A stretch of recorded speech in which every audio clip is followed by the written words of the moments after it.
Hey, what's up? It's Cute What If. This side. Today we will be seeing what if Deku became Carnage. Before we move ahead with the FIC, leave a like and subscribe to the channel for future what ifs like this. Izuku Midoriya was certain not all men were made equal. In this world, 80% of the population had some kind of power called a quirk. He did not. Even if he had, it might not have been a flashy one. Regardless, his life felt unbearable. That day he had been told to kill himself, his notes had been mostly destroyed, he had nearly died, and his idol had told him to give up on his dream. He walked home through an alley on a shortcut, not wanting to waste any time. Someone grabbed his head and he felt a sharp pain in his back. He could not see the attacker's face. Their voice was flat and emotionless, difficult to place for gender. The attacker spoke in a tone that suggested their death was not necessary but that it amused them. They leaned him against the wall. His body was exhausted from fighting the sludge villain and from supporting All Might. He could not keep going, especially after being stabbed. He tried to open his eyes, but sudden pain pulsed through his skull and he could not find the strength to cry out. After nearly dying to the sludge villain, he could not find air in his lungs. Another sharp blow landed and the attacker quickly disappeared. Footsteps receded. Izuku felt himself weakening and slipping away. The sensations were strange. What should have been blood felt different, thicker, and slimier than anything he had seen heroes bleed. Then his vision shifted in a way that did not come from his eyes. He saw his own body in front of him. He looked down and realized he was seeing his corpse. He wondered if some quirk he had never had just activated. He could not make sense of it. Someone else entered the alley. She looked like a student and crouched beside his body.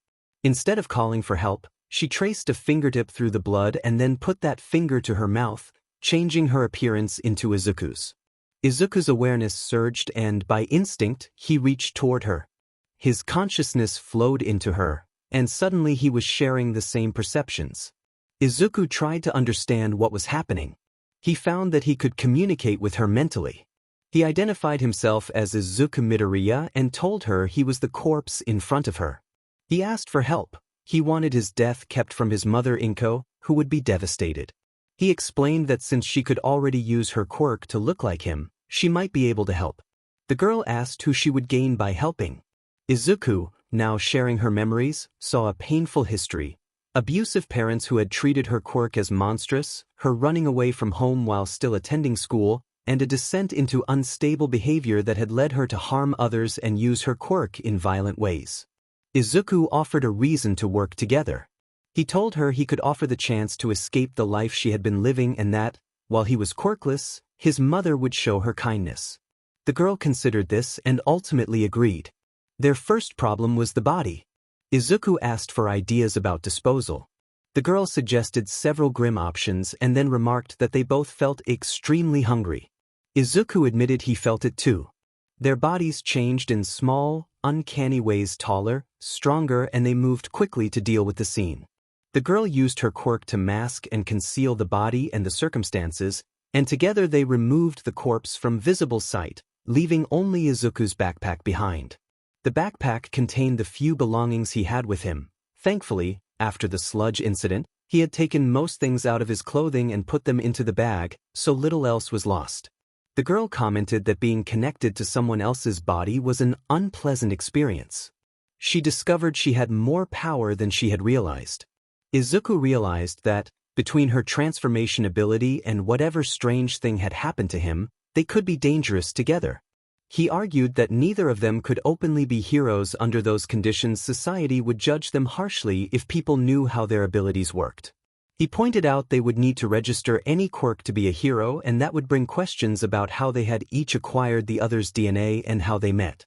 Izuku suggested they might instead become vigilantes, a lethal kind of protector, but he also acknowledged that such actions would never be appreciated and would only make their lives harder. He also reminded her about his mother. The girl urged him to hurry. Izuku used whatever control he still had to shift back toward his own form as best he could and ran for home. He arrived a few minutes later. A door of possibilities had opened for them. They would need to train to understand and control these new powers. They had just gotten home. Izuku and the girl, who now looked like him, talked the entire time, even as they spoke with his mother. I guess my multitasking brain was just that good at intaking, recording, and responding to information, unless I let worry take over, like with Toga or Katsuki. Toga and I had decided to explore our abilities, testing anything and everything we could find. I used Quirk Media Online to learn basics about quirks and improving control. From that, we discovered the versatility of my quirk.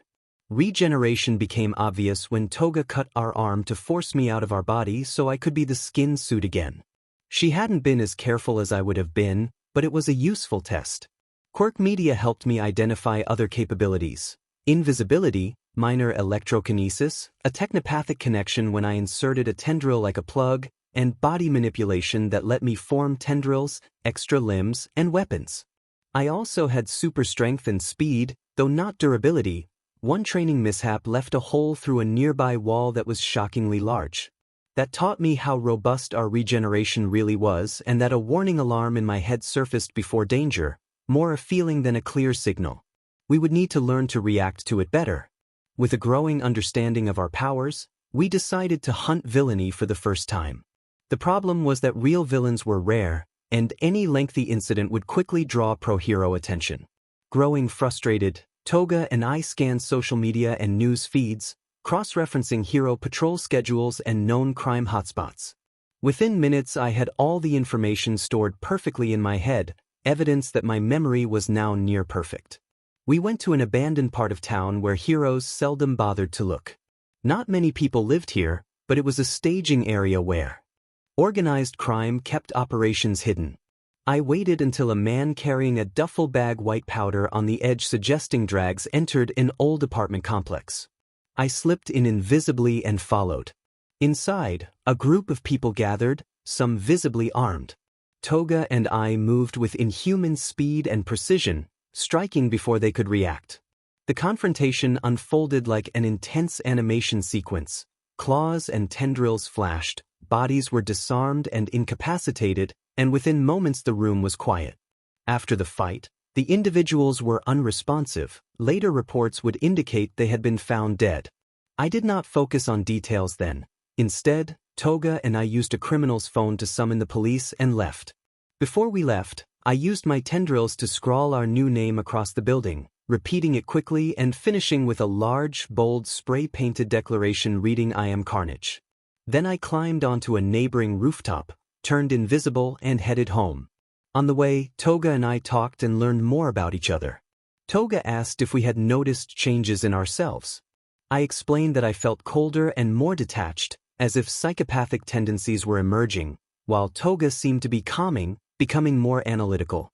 I suggested our constant shared experiences and the neural connection between us might be causing our thoughts and, gradually, our personalities to converge. Toga dismissed that as nonsense. I told her we were both entitled to our opinions and hoped the gray areas we shared would benefit us both. When I finally opened the door at home, our mother was in the kitchen, her care for us clear. She welcomed him home and said dinner was almost ready. He told her he was looking forward to the meal, and then sat on the couch to turn on the TV. The broadcast reported that a group of drag dealers had been found dead with numerous weapons, and that a new villain had seemingly emerged under the name Carnage. He felt a sudden burst of anger and panic, wondering if he had become a villain. Toga pointed out that from the outside perspective, the scene had looked brutal, the group had been overtaken quickly, and the scrawl on the wall left no doubt that someone intended a message. She reminded him that Carnage was a fearsome name, hardly one for a vigilante who left survivors. He acknowledged the point and urged himself to calm down. Then he went to the table for dinner and found more food than usual. His mother had prepared a lot because Katsuki and his family were coming over. My mother said that she could have sworn she mentioned it. She added that she thought we'd have dinner with them but had not said it would be at our house, then mentioned she was going to the bathroom and asked when they would arrive. I told her I wanted to be prepared and left for the bathroom. I splashed cold water on my face and confirmed what I already feared. Bakugo was coming over for dinner. This was going to be awful. Not only would he be there to eat and catch up with Mitsuki and my mother, but Toga's hostility toward him always made things tense. After washing my hands out of habit, I left the bathroom. They arrived sooner than I expected. I forced myself not to lunge at Bakugo in anger when he sat down nearby and remained silent. He would not be allowed to get away with bullying me here. My mother's cooking was incredible. My heightened senses had sharpened, making every flavor more vivid, and the meal tasted better than anything I remembered. I tried to slow down, use a fork, and keep my manners, but I still ate a little faster than everyone else. When my plate was empty, I cleared it to the sink. Bakugo finished shortly after, and we all moved to the living room, waiting awkwardly while the TV played. An interviewer on one channel asked an officer if he had arrived at a crime scene earlier that day. The officer confirmed that he had and described the scene as chaotic and disturbing, something that left a deep impression and made him question how dark some parts of the world could be. I switched channels when it felt out of character to keep watching. The next segment covered the new hero Commander Demander and showed a few clips. From those clips I inferred that his quirk involved vocal commands that could influence people, though how far and under what conditions remained unclear. He appeared somewhat slow but physically capable and clearly egotistical. I made mental notes about whether his ability affected multiple targets at once, whether it still worked if someone could not hear him, and whether strong willpower could resist it. These would be important questions for the future. Toga spoke up with a practical, if extreme, line of thought about dealing with opponents at range. I tempered her idea into something more strategic, suggesting that since we could regenerate and manipulate our bodies, we might be able to propel parts of ourselves as controlled projectiles or create other ranged attacks. We agreed that we should practice and refine the technique later, when Bakugo was not around. After a few moments of silence watching TV, Toga asked why it did not feel as strange as usual to be transformed while wearing clothes. I asked what she had on. She said a one-piece swimsuit and admitted it was uncomfortable. I told her she could wear whatever did not interfere with our work and that our mother would not enter our room at night, so she could change back to normal clothes then if she wanted. Toga thanked me. Bakugo and his family left a short time later. We helped my mother with the dishes and gave her a good night hug. Later I changed into pajamas with Toga, and her gray slime slipped off and faded away. I told Toga good night, and she returned the sentiment before drifting to sleep. Okay, it would appear I can't sleep. I literally can't sleep. Must be part of my biology. Well, if I can't sleep I may as well work. I took out my hero notebooks and journals and reviewed and updated all the information I had recorded. Then I came to a burnt notebook labeled 13. The scrawled pages promised vengeance on Bakugo and declared the writer's identity as Carnage. Toga woke very early, earlier than his mother, which meant she could be herself for a little while longer. She went to the bathroom and brushed her teeth. Some of her teeth had a vampiric look. He explained that they did not have to brush because he removed excess minerals in their mouths immediately, so it did not smell like a corpse. She acknowledged that. She finished getting ready in private. Afterwards, she thanked him and took their mother's brush from the bathroom before putting her pajamas back on and starting to straighten her hair. He told her it looked good when straightened and asked why she did not wear it down more often. She said wearing it down tended to attract people she did not want around. He told her he thought she always looked cute and reminded her that they were now targeting people who did harm. She noted that he had avoided the word criminals.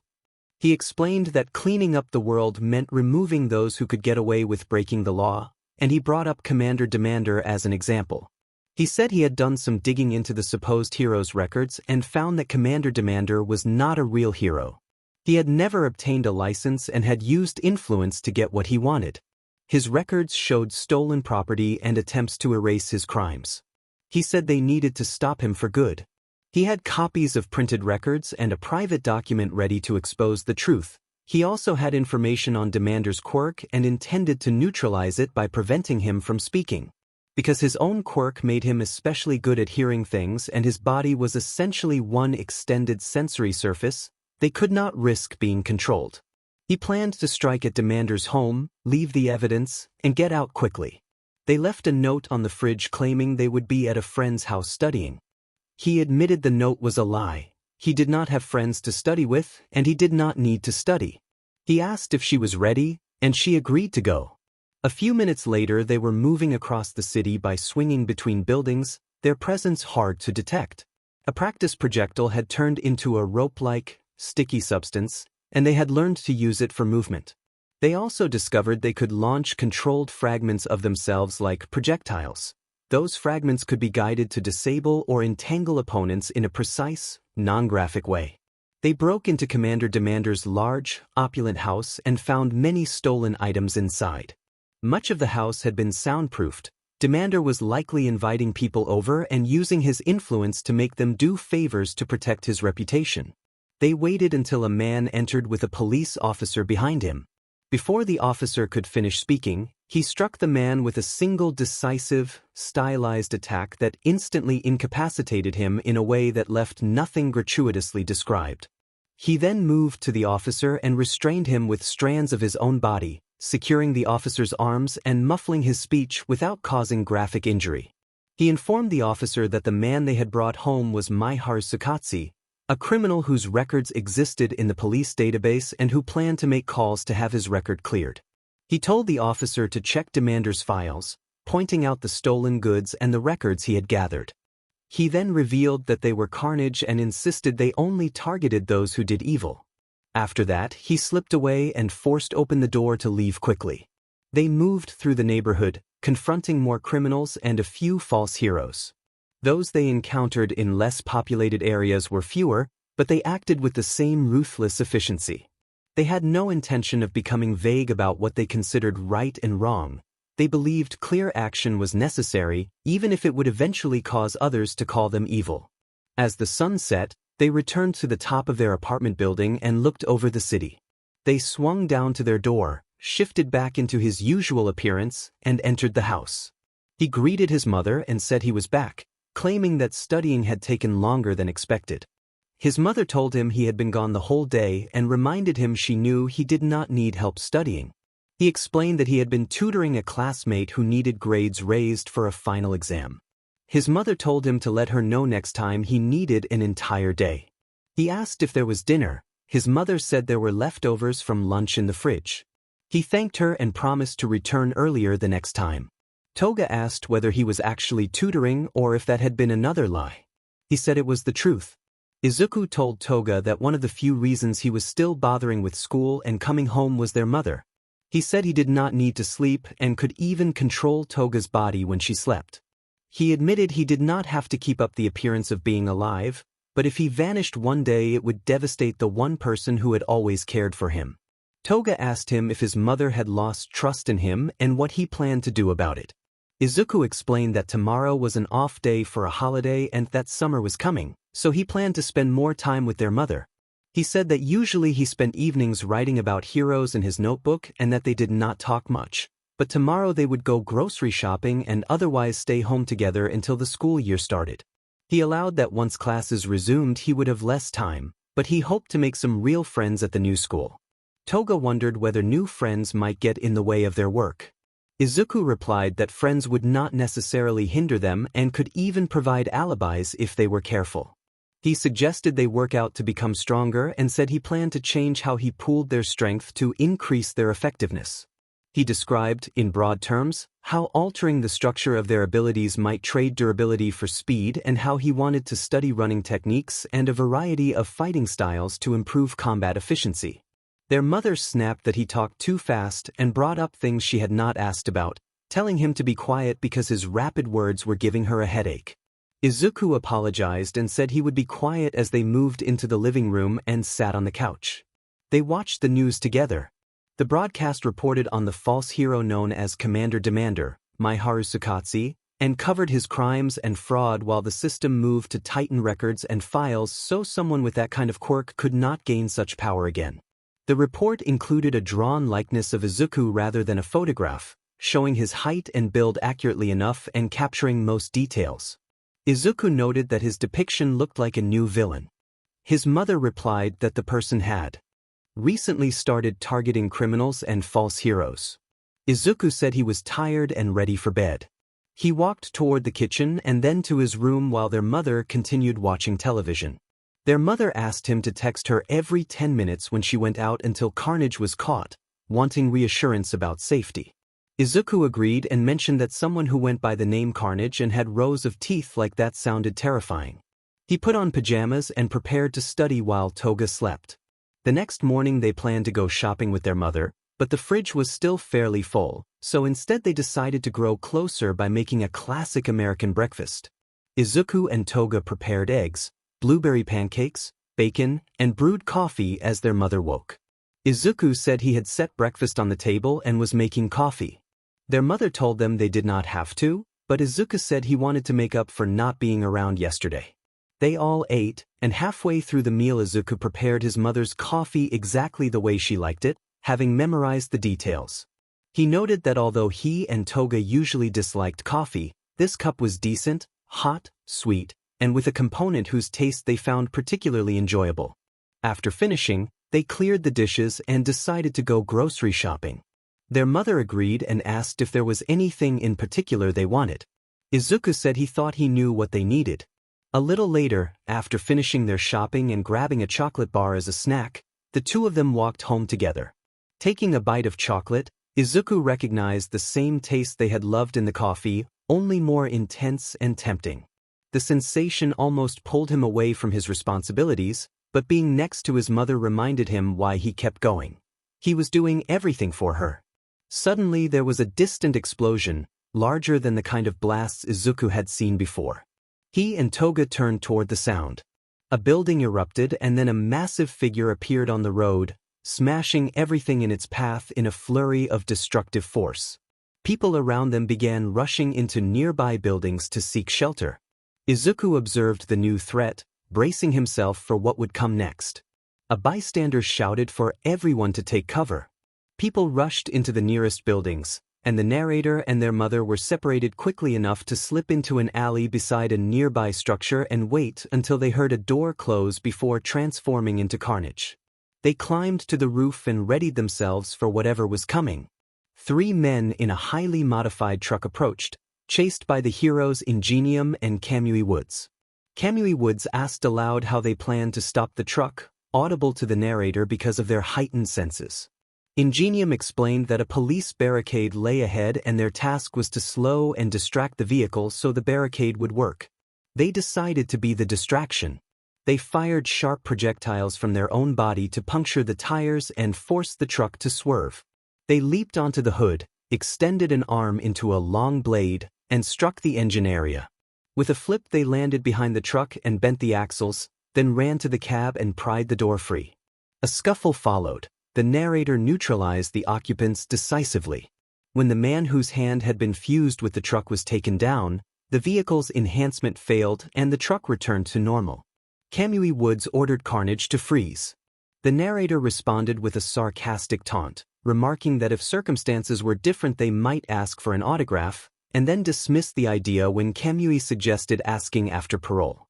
They extended a tendril from their back, freed themselves from Kamui's bindings, and reminded the heroes that, as they saw themselves, they refused to fight heroes.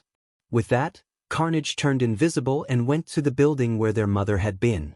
The groceries had been left on the roof. They retrieved them, entered the building, and evacuated everyone inside. Their mother was relieved to see them safe. The walk home was awkward and quiet. At the apartment they put the groceries away and sat on the couch to watch television. A news reporter summarized the earlier high-speed chase, explaining that 3 criminals had been destroying parts of the city with a truck enhanced by one of their quirks. The report said Kamui Woods had chased the vehicle first and that Ingenium had joined after hearing of the incident. Their plan to lead the truck into a police barricade had been interrupted when Carnage disabled the vehicle. Traffic camera footage of the event was being shown, with the most graphic moments omitted from the broadcast. The footage captured Carnage momentarily restrained by Kamui Woods before escaping by extending a tendril and freeing himself, then disappearing. The reporter noted Carnage had claimed he would not target heroes and introduced commentary from Ingenium.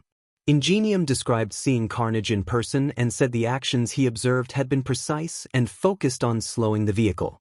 He said he could not publicly release details of the ongoing investigation but believed the footage would be useful. Curious, the narrator connected themselves to their phone and accessed the police database. The footage did not help investigators the way the public assumed. Because Carnage had shown restraint toward heroes and had been exceptionally efficient in stopping the truck, investigators were searching for someone who had been expelled from, quit, or still enrolled in a hero training program. The narrator was not in a hero course and felt confident they would not be found anytime soon. They changed channels and waited for night. That evening the narrator and Toga went out for vigilante work. After several confrontations that resulted in fatalities, they were suddenly restrained. Looking back, they saw Eraserhead. They freed themselves from his scarf and glared. Eraserhead commented that the narrator's quirk appeared to be unusual, perhaps mutant in nature. The narrator thought through their situation quietly. They could not stop being an ever-shifting mass. They could change shape and density but not their fundamental nature. Growth seemed tied to regeneration, and shrinking appeared to transfer mass in ways that made Toga rarely need to eat. They pushed those thoughts aside for another time. To create an escape, the narrator shot a sticky piece of themselves over Eraserhead's goggles to obscure his vision. They turned invisible and slipped away, returning home satisfied with how the night had gone. Time jump morning, 8:30 a.m. They should have run. Instead, the police had come to the apartment. DNA recovered from Aizawa's goggles matched the narrator, and they were taken to the station. They went willingly to avoid suspicion and began to plan how they might escape the situation. They sat in an interrogation room with a one-way mirror, padded walls, and quirk suppressant cuffs, still in their pajamas. The investigator paused to collect his thoughts, then spoke to begin the interview. Detective Tsukachi apologized for being a little late. The suspect asked what she was there for. Detective Tsukachi explained that they had a sample recovered from an attack that matched Izuku Midoriya's DNA, and that they would ask questions to determine whether the suspect was Carnage. The suspect answered that she was ready. As the questioning continued, the suspect allowed a gray, mud-like layer to fall away, revealing that she had been disguised. The woman introduced herself as Himiko Toga. The investigator asked why she had been disguised as Izuku Midoriya, noting that he had been found dead. Himiko said she had found him after he had been seriously harmed and that one of his last requests had been that his mother never be told about his death. She said she had used her ability to take on his appearance so his mother would be spared immediate grief. The investigator reacted with disbelief and asked for details about Midoriya's condition. Himiko said she had not witnessed the attack but had arrived to find him gravely injured and unrecognizable. She avoided graphic detail and spoke only of severe wounds. She added that, because the body would have been clearly identifiable, she had altered the scene to prevent recognition before disposing of it. She also suggested that Carnage might have found and removed what remained. When asked whether she had used her ability on Midoriya, Himiko admitted she had used her quirk repeatedly. The investigator reminded her that such use was illegal. Himiko explained that she had used her power to allow a desperate, quirkless person to slip away without leaving his mother to suffer, not offering a moral defense, but stating her intention. The investigator then asked if she had ever killed anyone. Himiko replied that she had not killed anyone in her current physical form. The investigator excused himself briefly, and Himiko asked that Inko Midoriya not be told, saying it would only make things worse. Back behind the one-way glass, Nizu reviewed the answers and the file. He noted that her quirk required obtaining a blood sample and that the longer she stayed as someone, the more blood was required. The file suggested she should not have been able to remain as Midoriya for so long without additional samples, so her account raised questions. Nizu also observed that her wording had been strange and that she might be withholding information, but that her story was internally consistent enough to consider alternatives to a criminal charge. Nizu proposed a compromise to spare Inko unnecessary grief. He planned to offer Himiko an arrangement that would prevent public exposure of her true identity while ensuring she could not use her quirk on others. Back in the interrogation room, Nizu presented the offer. He said that if Himiko agreed to live publicly as Izuku Midoriya, never assume her former identity in public, and never use her quirk on anyone again, the authorities would register Himiko Toga as deceased and allow her to remain with Inko under surveillance for the next few days. Himiko accepted the arrangement on the condition that she be allowed to keep Izuku's promise and that there be no cameras in private spaces like bathrooms. Nizu agreed to the privacy request, and the legal paperwork would proceed. Himiko closed by saying she wanted to erase her past. The woman admitted that she wanted more, a loving family, caring friends, and maybe a way to convince Inko to get a dog. Nizu asked if she agreed to the terms of the deal, and she agreed gleefully. Nizu said they would take care of it and that, for now, Izuku could go home. She thanked Nizu with a playful nickname. When the cuffs were unlocked, she reverted to Izuku Midoriya and was taken home by coworkers. Carnage's point of view followed. Toga praised the operation, but Carnage cut her off with a complaint that her rambling was giving him a headache and that the police did not share their taste in music. They arrived back at the apartment complex a short while later and climbed the stairs to their floor. Izuku told his mother that he was back and explained that the file situation had been a misunderstanding. Inko said she was glad it was over and that lunch was almost ready. They smiled and sat down at the table. Toga shared that everything felt right. They had managed to continue vigilante work while under surveillance by using long, nearly invisible tendrils to do the physical work for them. The tendrils were not as mobile as they would have liked, but the invisibility let them move around scenes and quietly incapacitate villains without drawing attention. They would reshape the tendrils as needed to subdue opponents and leave their calling card before slipping away.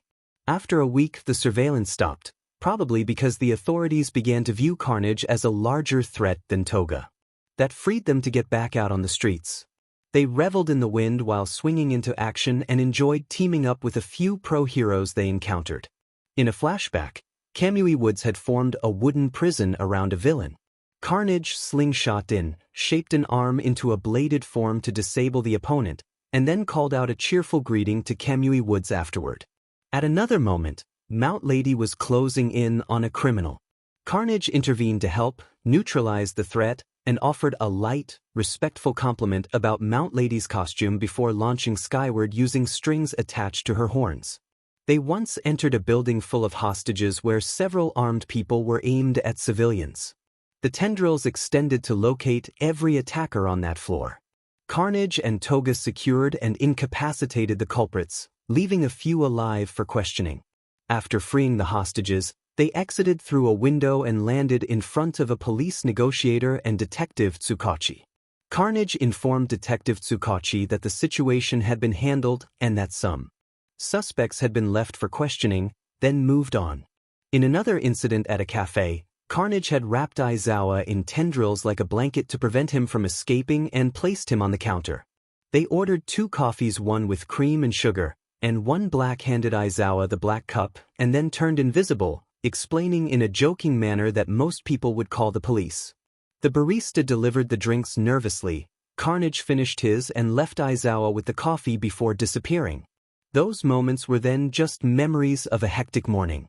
Carnage remarked internally on how eventful it had been and asked whether Toga was ready to head home from their jog.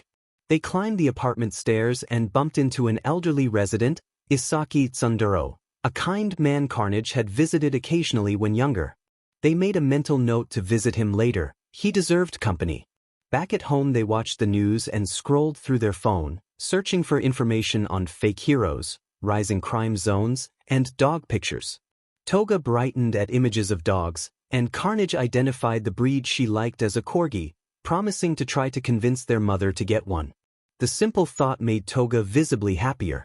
The news broadcast mentioned a fan website dedicated to the vigilante known as Carnage and briefly showed the site. Curious, they accessed it and had some fun with the homepage image. Carnage, under the handle Crimson Ecud, posted an introduction thanking the site's creator, C4RN4G3, and announcing that, since so many people were gathering there to discuss and learn about their actions, they would answer questions posed on the site. With the post live, Crimson Ecud waited for questions.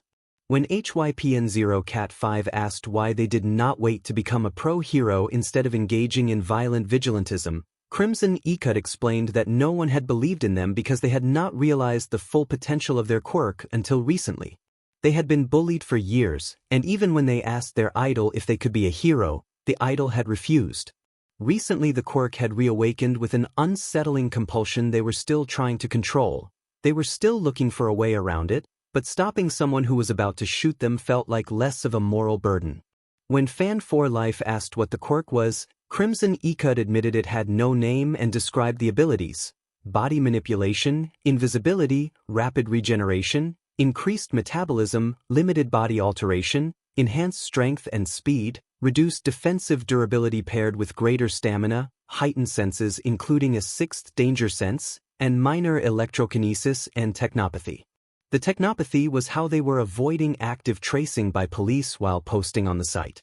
When Mike Present asked how a pro hero could take them down, Crimson Ikud acknowledged it was not unexpected. Despite being analytical and usually able to find weaknesses in quirks, they could not think of a way to permanently defeat or long-term contain themselves. When Alien Girl asked how anyone could be sure they were Carnage, Crimson Ikud said they had no immediate proof but offered to provide one. They told how they had told their mother they were going for a walk, turned off the TV, climbed to the roof, and filmed a short third-person video from above to post online. They then said they could show up at the viewer's window if needed. When Alien Girl challenged them, Crimson Ikud proceeded to Mina Ishido's house, found her window and knocked. Mina looked toward the sound, was startled, and fell out of her chair in surprise and alarm. Crimson Ikud smirked before jumping away. Alien Girl confirmed the appearance as proof and Crimson Ikud acknowledged that they were indeed Carnage. Detective Tsukachi noted the pronoun and asked if Crimson Ikud had meant to say they. Crimson Ikud responded that they were indeed a collective using we deliberately and that it was a long story they would only tell if they were ever captured. When Stain Steel asked what qualified a hero for lethal action, Crimson Ikud said they targeted heroes who abused their power for personal gain or twisted reasons. They did not kill heroes for mere irresponsibility as long as the heroes still upheld their promise to protect the innocent whenever possible. As repetitive questions rolled in and people failed to read previous answers, Crimson Ikud focused on the site, answering selectively to avoid revealing their identity. An explosion interrupted the feed. Crimson Ikud swung into action and found a section of train track destroyed with a train approaching. They transformed part of their body into a segment of track, holding the train's weight until it passed. Afterward, they extended tendrils to gather debris and used their body to seal the damaged rail piece by piece in a frantic, stylized effort. Searching for the perpetrator, they found the police and heroes had already apprehended the criminal, so they slipped away, continuing patrol. Someone suddenly landed in front of them. A big, muscular figure in a white shirt and green pants with unmistakable golden hair. The mammoth hero had already shifted back to his smaller form and was surrounded by a dissipating cloud of steam. Crimson Ikud feigned ignorance and asked what had happened.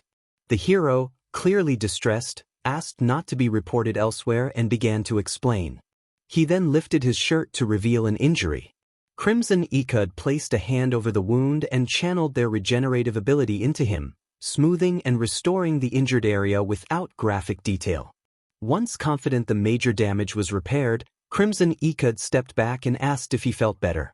The hero managed a tired, slightly goofy smile and indicated that he did. The hero asked for his name. Crimson Ikud declined to reveal their real name but offered their alias, Carnage, and stated plainly that they were a vigilante who had been eliminating villains and some heroes who broke the law. They warned that there was a chance they would meet again and advised the hero to rest before testing his limits. With that, Crimson Ikud leapt off the roof and began scouting for an abandoned warehouse to claim as a base. They found a suitable warehouse and set about discouraging criminals from moving in before they could secure it. Part of the problem, Crimson Ikud observed, was that criminals assumed warehouses were abandoned. Better upkeep would reduce opportunistic theft. First, they cleaned up graffiti, using their body as a makeshift sponge and finishing the job in a few minutes. I patched the windows, holding the panes in place until the sealant set, grateful that the spare glass had been stored in the warehouse. Next, I made the place practically inaccessible by ordinary means. I fused the doors together and pushed a cargo crate in front of them, securing it to the doors and the floor. Outside, I cleared anything that could help someone reach the windows or the roof: trash cans, dumpsters, and any ladders left lying around. I also installed a chain-link fence around the roof perimeter. I had considered barbed wire, but that would have made it obvious there was something to hide. We didn't just bring down bad actors for idealism, it was also profitable. In the aftermath of confrontations, I took whatever cash I could from pockets and wallets, and we received donations from supporters through the website. That income led us by the things we needed for the warehouse and the deliveries that would arrive in a few days. The next 2 tasks were personal. First, I visited Mr. Isaki. At home, I made tea quickly. My mother asked what I was doing, and I explained that I was making tea for Mr. Isaki because it had been a long time since anyone had visited him and I figured he hated being alone. She told me that was thoughtful, and that he had loved my routine visits when I was younger. I nodded and headed down to his apartment. At his door, I knocked and he opened it, teasing that he had begun to think I had forgotten an old man like him. He invited me in and we sat at his table. He was surprised that I still remembered where his cups were, and I told him my memory held on to things like an iron trap. We drank tea and talked. He asked about what I'd been doing over the last few years, and I told him nearly everything I could, leaving out certain matters I wasn't ready to share. When I asked about him, he said retirement had been dull and that he kept himself occupied by helping out at an animal shelter. He joked about adoption and offered to introduce me to the animals. I told him I was interested in getting a dog. He smiled and asked what I had in mind. Getting a pet was the second thing on my list. My mother probably couldn't afford another mouth to feed without my support, and that would lead to questions that might uncover the truth. I said I wanted a corgi, and he told me the shelter actually had an elderly corgi available. He also warned me that the corgi had a strange quirk. Whenever it died, it came back 24 hours later, but it always reverted to a younger state after each revival. I said I didn't mind, I just wanted the constant companionship a dog could give. He suggested I stop by the shelter to pick him up, and we said our goodbyes. Back at my apartment, I placed orders: dog food, toys, a new computer, a TV, solar panels, and the rest of the equipment needed to make the place self-sufficient. Anything else we needed could be fabricated from blueprints online, hacked resources, my ability to interface with tech, and the scrap metal I scavenged from the beach. With the future pet secured, the last thing to decide was a name.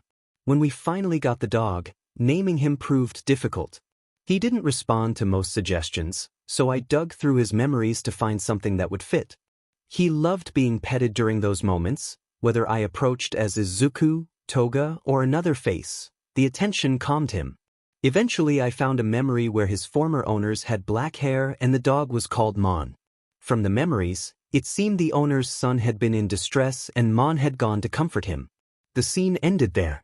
When Mon awoke 24 hours later, he was surrounded by dust and the family was gone.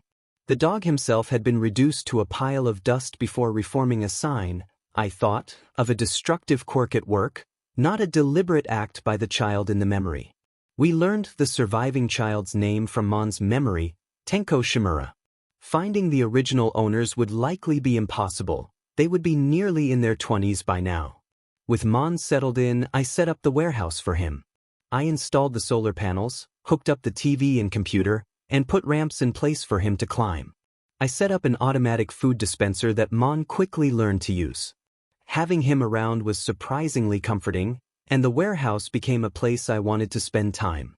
Using my ability to interface with technology and my knowledge of the internet, I arranged to attend school virtually without my mother knowing. That, combined with my tech skills and warehouse setup, let me operate as a vigilante during weekdays with almost no one suspecting who I was. It also made protecting my identity much easier. I didn't make friends locally. Aldra wasn't a place for that. Everyone there assumed I had no quirk and understood the consequences of getting close. The friends I made were online, and a few people had come to like me a lot through virtual channels. Their real-life identities were Shinso Hitoshi and Fatgum. We were almost friends with someone named Mirio Togata, but not yet.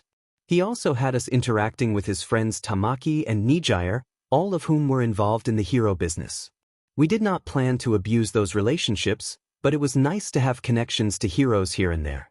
It did not really matter, though. We doubted we could make anyone believe Izuku was Carnage or Carnage was Izuku in a situation where it would matter. Those situations would be life or death ones. Anyway, today Carnage had the day off. Most small-time criminals in the area knew that committing crimes meant death, so we could walk Mon around as much as we wanted. Then we attracted someone's attention. Izawa, known as Eraserhead, approached and asked if we should be in school. We explained that we were taking the day off and that we had just gotten a dog named Mon, and thought it would be great to walk through town with him. Aizawa asked why we would choose to walk through the warehouse district, where drag activity and petty crime sometimes occurred. We said we were trying to get away from it all and that the warehouses were quiet because no one wanted others to know they were there. He conceded that it made sense and noted that, since we were a pro-hero, our presence here was not surprising. We pointed out the all-black costume, the excessively long metallic-looking scarf, and the goggles as giveaways that he was an underground hero. Aizawa complimented our knowledge and asked if we did this often. We admitted we kept notebooks analyzing heroes and claimed we had him recorded as Pro-Hero Eraserhead in one of them, faking a moment of hesitation to make the detail believable. He was surprised at the number of notebooks and asked if we had them memorized. We said not all of them. The earliest were juvenile observations and many were about All Might, who we had once idolized. We explained that we had once been a massive fanboy but had grown less so over time. Aizawa observed that we seemed like someone who would love All Might. We replied that we had accepted that we could not be a conventional hero without a quirk, and that while we admired heroes, we recognized our limits. Aizawa told us not to underestimate ourselves. We said we did not underestimate ourselves, we simply knew our limits. We explained that the lowest-ranked hero was there because of lack of appeal rather than lack of power, and that we appreciated Carnage because he had told us we could be a hero when no one else would. We admitted that we had cried when Carnage said that either because we were emotionally moved or because Carnage had used his power to heal us, and the sensation of bones resetting hurt intensely. Aizawa asked how we had broken all our bones. We told him we had jumped in front of a semi-truck trying to save Mon, then been picked up and carried into an alley by Carnage, who healed us. Aizawa warned that our actions had been reckless and asked if we had any other information about Carnage. We offered what we knew. Carnage was a logistical optimist who believed himself immortal and was remarkably fearless. We added that he could read minds and view memories by making physical contact and merging part of himself with a person, as though he became part of them. Aizawa thanked us for the information and said he would see us at UA if we were bold enough. After Aizawa left, Mon tugged on the leash and urged us to keep walking, so we did. We weighed the idea of going to UA.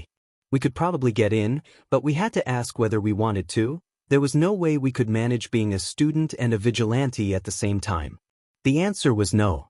There was no way we would be a hero with our track record, and besides, Bakugo would be at UA, and being there with him was something we wanted to avoid.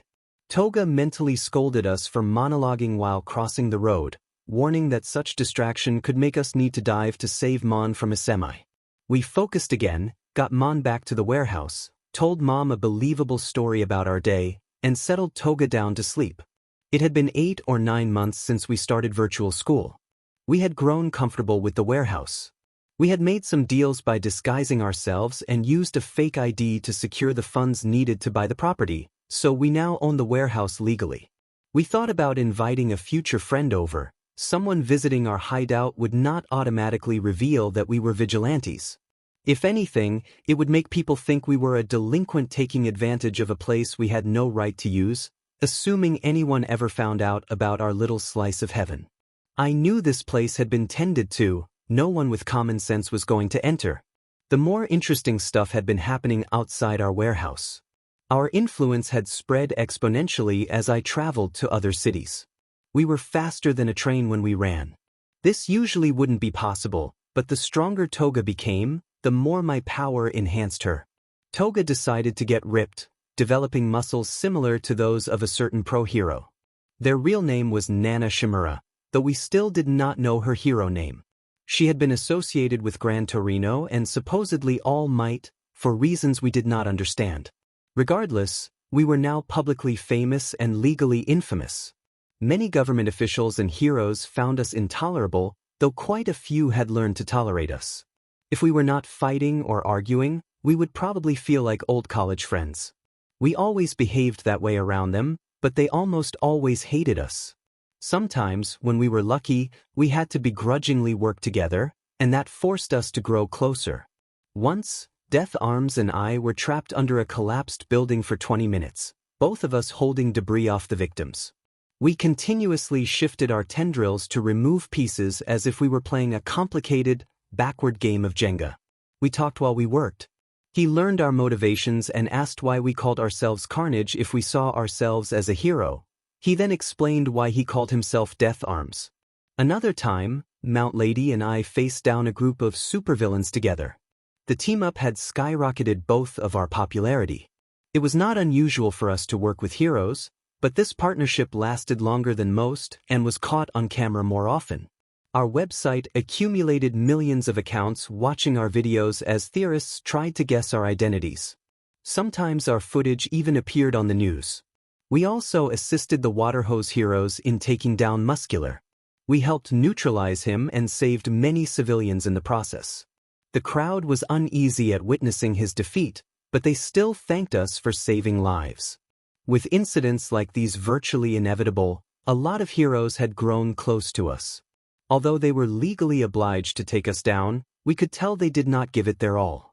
It was nice to be appreciated, to be seen as a hero and not hated everywhere we went. We did not run into Kaken at all. No one had mentioned virtual school to our mother, and Mon had become more active. We made sure to run with Mon every morning. Toga and I became friends, and he offered to meet in person, which we accepted. Today was that meeting. When we met, we asked if he was Mirio Toga. Mirio confirmed that he was and said we must be Izuku Midoriya. We introduced ourselves and mentioned that we knew him as Lemillion, that he interned at Nitai's hero agency. Mon barked, and we picked him up to show him to Toga. Nijire responded that Mon was adorable and introduced herself as Nijire Hado, mentioning that Mirio talked a lot about us. We acknowledged that Mirio had mentioned Nijire and Tamaki Amajiki, and that they were close. Nijire then recalled photographs we had sent, one of Mon in our lap with 2 ice cream cones, one of Mon liking one cone while we ate the other, and another of Mon on the couch with the remote in his mouth.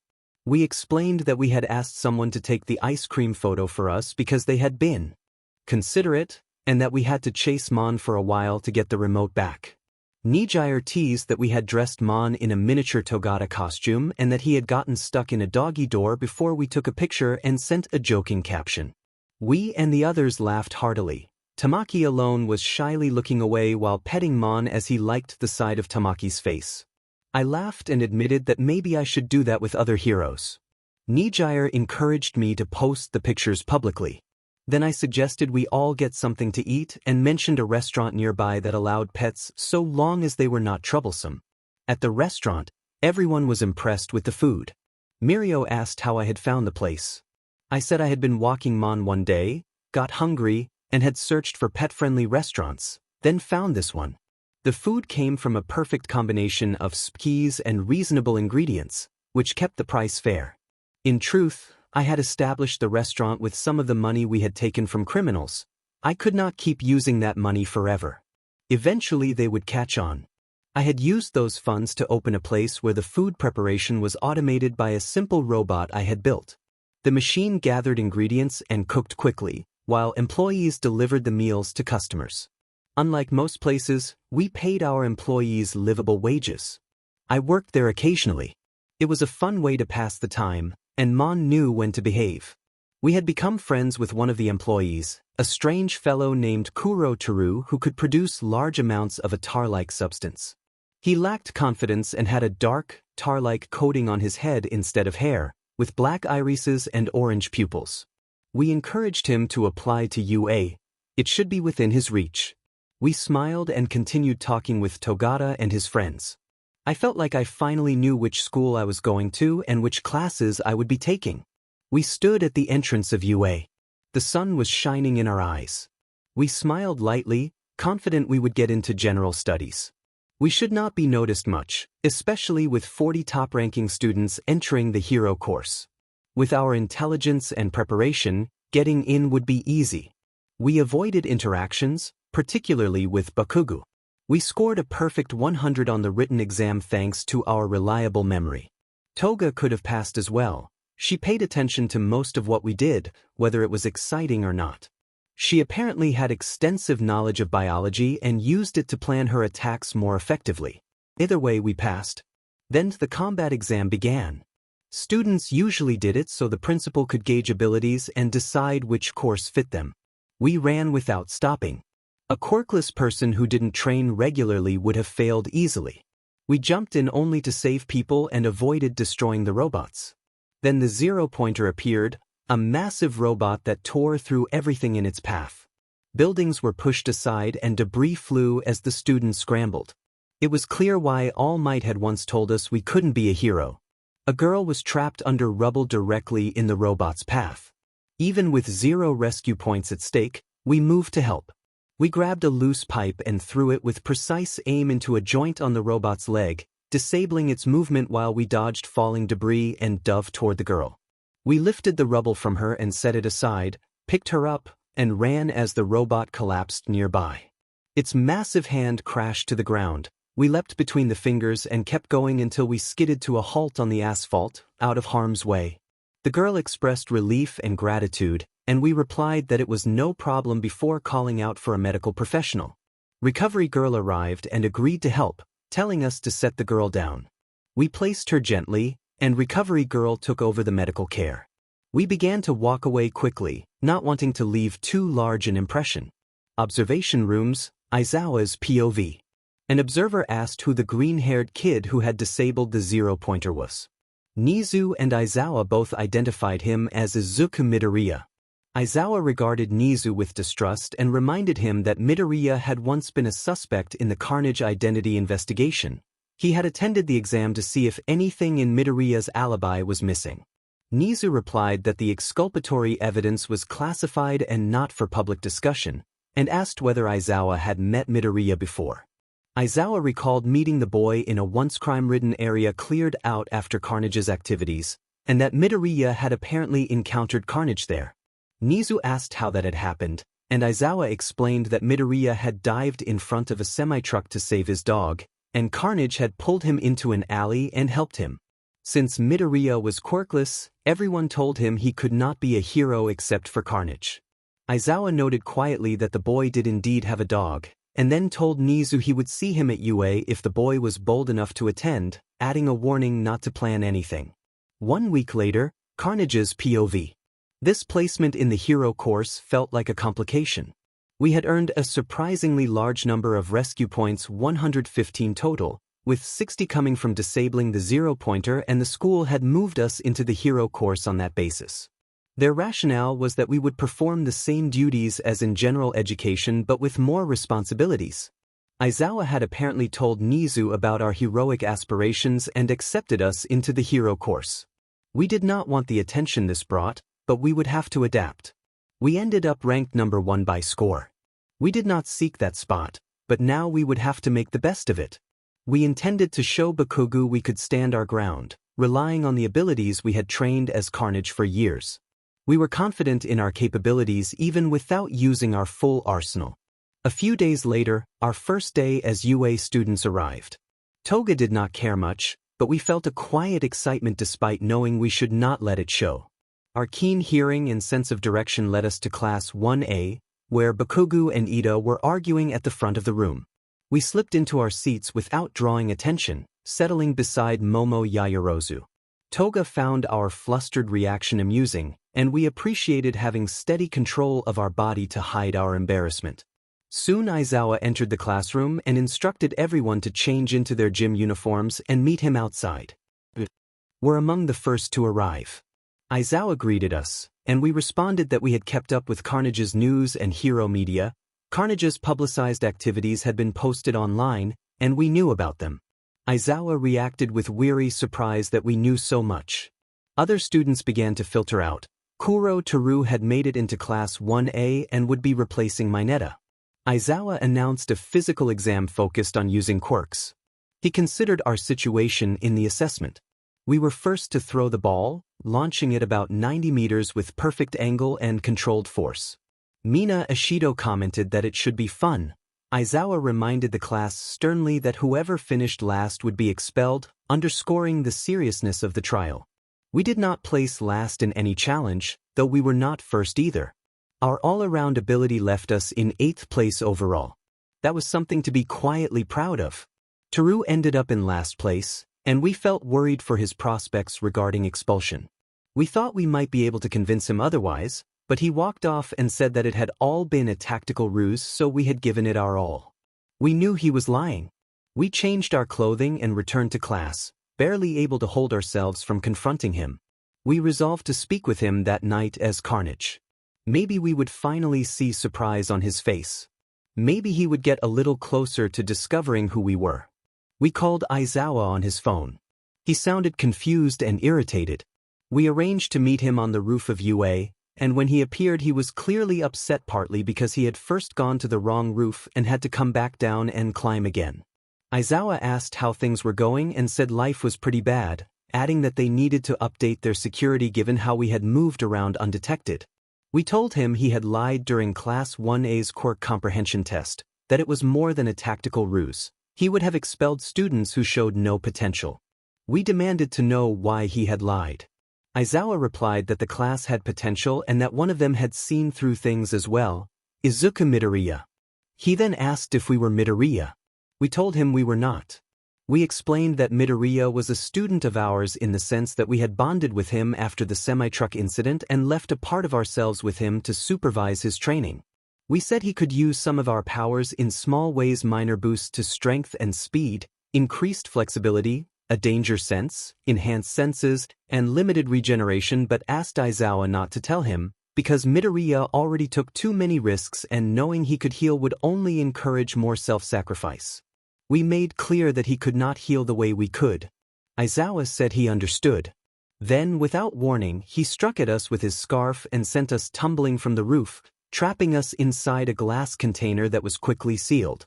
Present Mike commented that the container must have been prepared for this occasion and suggested that Aizawa's detour to the wrong roof had provided extra time to set the trap.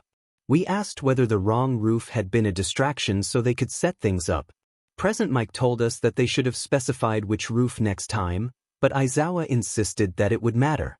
We transformed an arm into a drill and shattered the glass easily, because although a small space would make it harder to build momentum for a straightforward strike, we could change our body's shape as needed.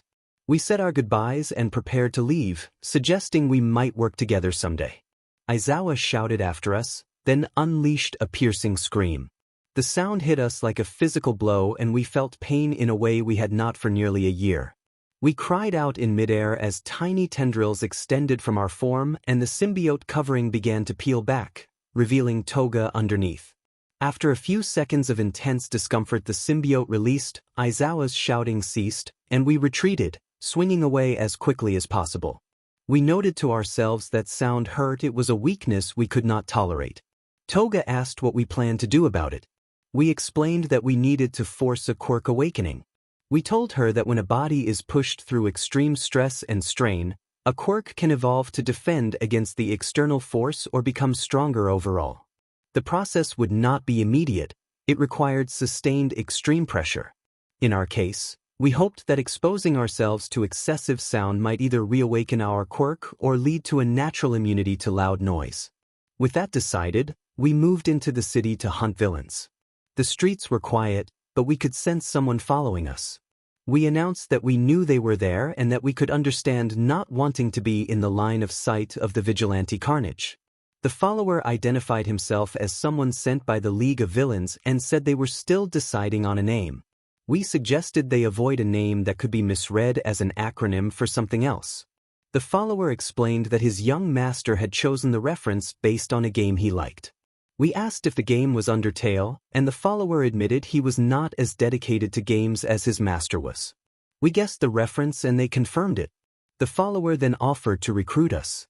We declined politely, explaining that despite shared willingness to operate outside the law, we did not want to hurt innocents and preferred to work alone. We said having teammates would only slow us down. We told him to leave alive and if he needed help with rival criminal factions in Japan, hinted that he might find us online. Toga asked why we had let the follower go. We replied that he had connections and a master, an older, experienced figure who might have access to police files. That suggested someone who could soon learn about our vulnerability to sound. We preferred to keep tabs on such people rather than eliminate them outright. Izuku explained that the sound did not need a quirk to be extremely loud and dangerous to humans, especially to someone with a sensitivity to it. Toga warned that the others would still be upset they had been denied, and she reminded him that he was a valuable asset. Izuku responded playfully, saying that of course she was valuable. Toga thanked him and noted that they were dangerous and hard to eliminate, so their refusal to join would upset the others. Izuku replied that occasional assistance should be enough for now, as long as he did not directly target their work. He should not be worth the resources required to eliminate him. They arrived back home, opened the window quietly, and slipped back into bed to wait for sunrise. Toga played games on Izuku's phone while he stopped hunting for lesson plans. After all, UA teachers could be creative with their methods and began looking through information on the League of Villains. The only clear information was that they were recruiting heavily for some planned mission. Izuku resolved that he could handle whatever they sent. Today was battle training. It began like any other day at Hero School, with basics in class and lunch with the Hero Cook lunch rush. Then it was time for Hero Studies. While everyone else paid attention to Aizawa, Izuku and Toga sensed the presence of a hulking figure outside the classroom near the back. All Might entered with his usual booming energy, announcing his arrival and joking about entering like a normal person. They changed into their hero costumes, which extended from compartments in the wall, and Izuku and Toga stayed focused. Their costume had been entirely homemade. They wore a burglar-style mask with two large white lenses shaped like Carnage's eyes and a red hood. They also had a white metal jawpiece that moved with Izuku's mouth. Luck had it that Izuku could speak without obvious jaw movement. The suit was a red tracksuit with black lines, gloves fitted with metal claws on each finger, spiked shoes, and grappling hooks attached to the backs of the gloves. It was obvious to everyone that the design referenced a notorious figure.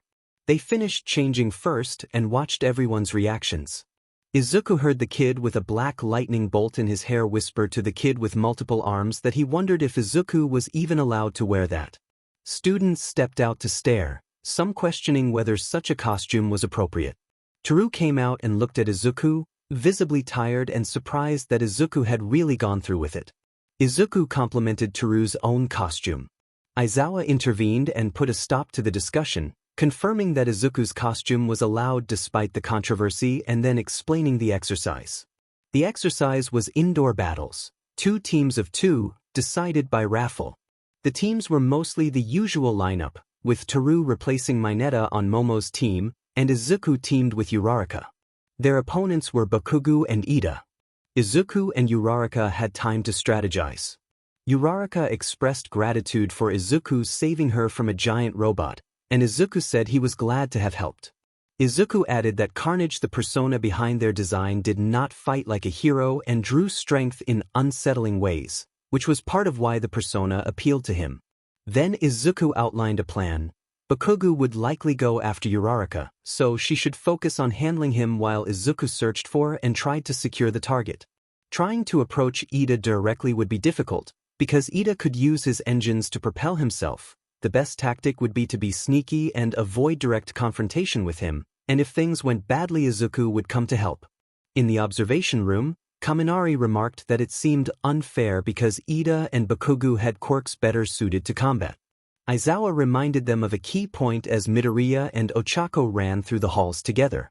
Near a corner, Izuku suddenly shifted position and landed an uppercut on Bakugo as Bakugo rounded the corner with an explosive right hook at the ready. Bakugo was sent upward and then kicked away as Izuku followed up.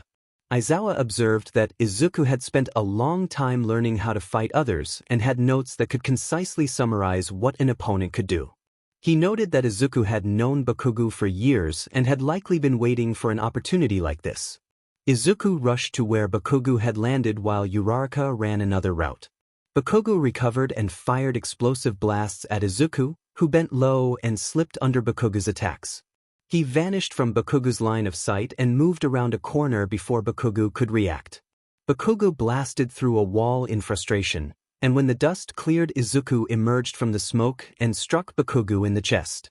Bakugo detonated an explosion, but Izuku slipped back into the debris and used the cloud to conceal his movements. Bakugo continued to blast at everything in sight to deny Izuku opportunities, turning the corridor into a chaotic display of explosions. From the observation area, Kaminari commented that Izuku was terrifying so fast and yet unhit and wondered aloud if Izuku could really read opponents that well. Aizawa added that Izuku was also extremely efficient in raw combat and technique. If anyone had to fight him one-on-one, the odds of winning would be low. The match continued as a high-energy, fast-paced clash. Izuku used precise timing and calculated movements to create openings, while Bakugo relied on overwhelming explosive force. The training exercise unfolded like a hectic anime sparring match, full of dramatic maneuvers and dynamic positioning, but with no lasting harm, only the lesson of how strategy and skill could outmaneuver raw power.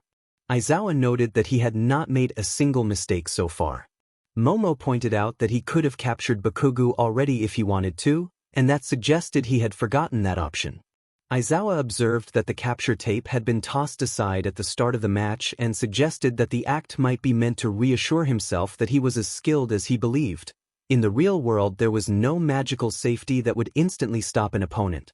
Izuku blurred past another camera and reappeared behind Bakugo, firing both of his grappling hooks at Bakugo's grenade gauntlets to pull him off balance.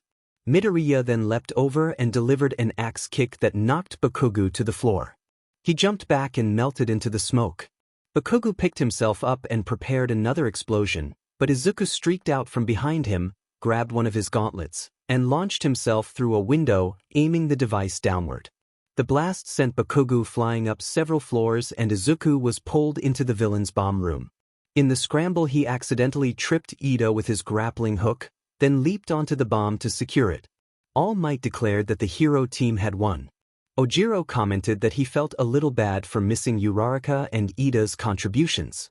A few minutes later, All Might demanded to know who had been the MVP of the fight. Momo raised her hand and argued that Midoriya had to be the MVP. She explained that Midoriya had known exactly what he was doing throughout the match, countering enemies instantly. The match could have ended much sooner if he had chosen to, and he had been able to take down Tenya in seconds and secure the bomb. The only question, she said, was why he had not used the capture tape. Izuku explained that the decision had been strategic. Bakugo's temper could lead to reckless behavior if he felt cheated, and forcing an actual fight meant Bakugo would accept the outcome more reasonably. The match had been designed so Bakugo would calm down enough afterward to be treated in the nurse's office rather than remain dangerously enraged. Aizawa asked whether Bakugo's anger had always been a problem. Izuku replied that it had not been so apparent in the past, but few people had ever faced a challenge that could clearly prove their superiority in quirk usage. Later, back in class, everyone returned proud or disappointed in their performances. The trials had established clear advantages in many matchups, so some fights had ended as soon as the stronger side chose to finish them.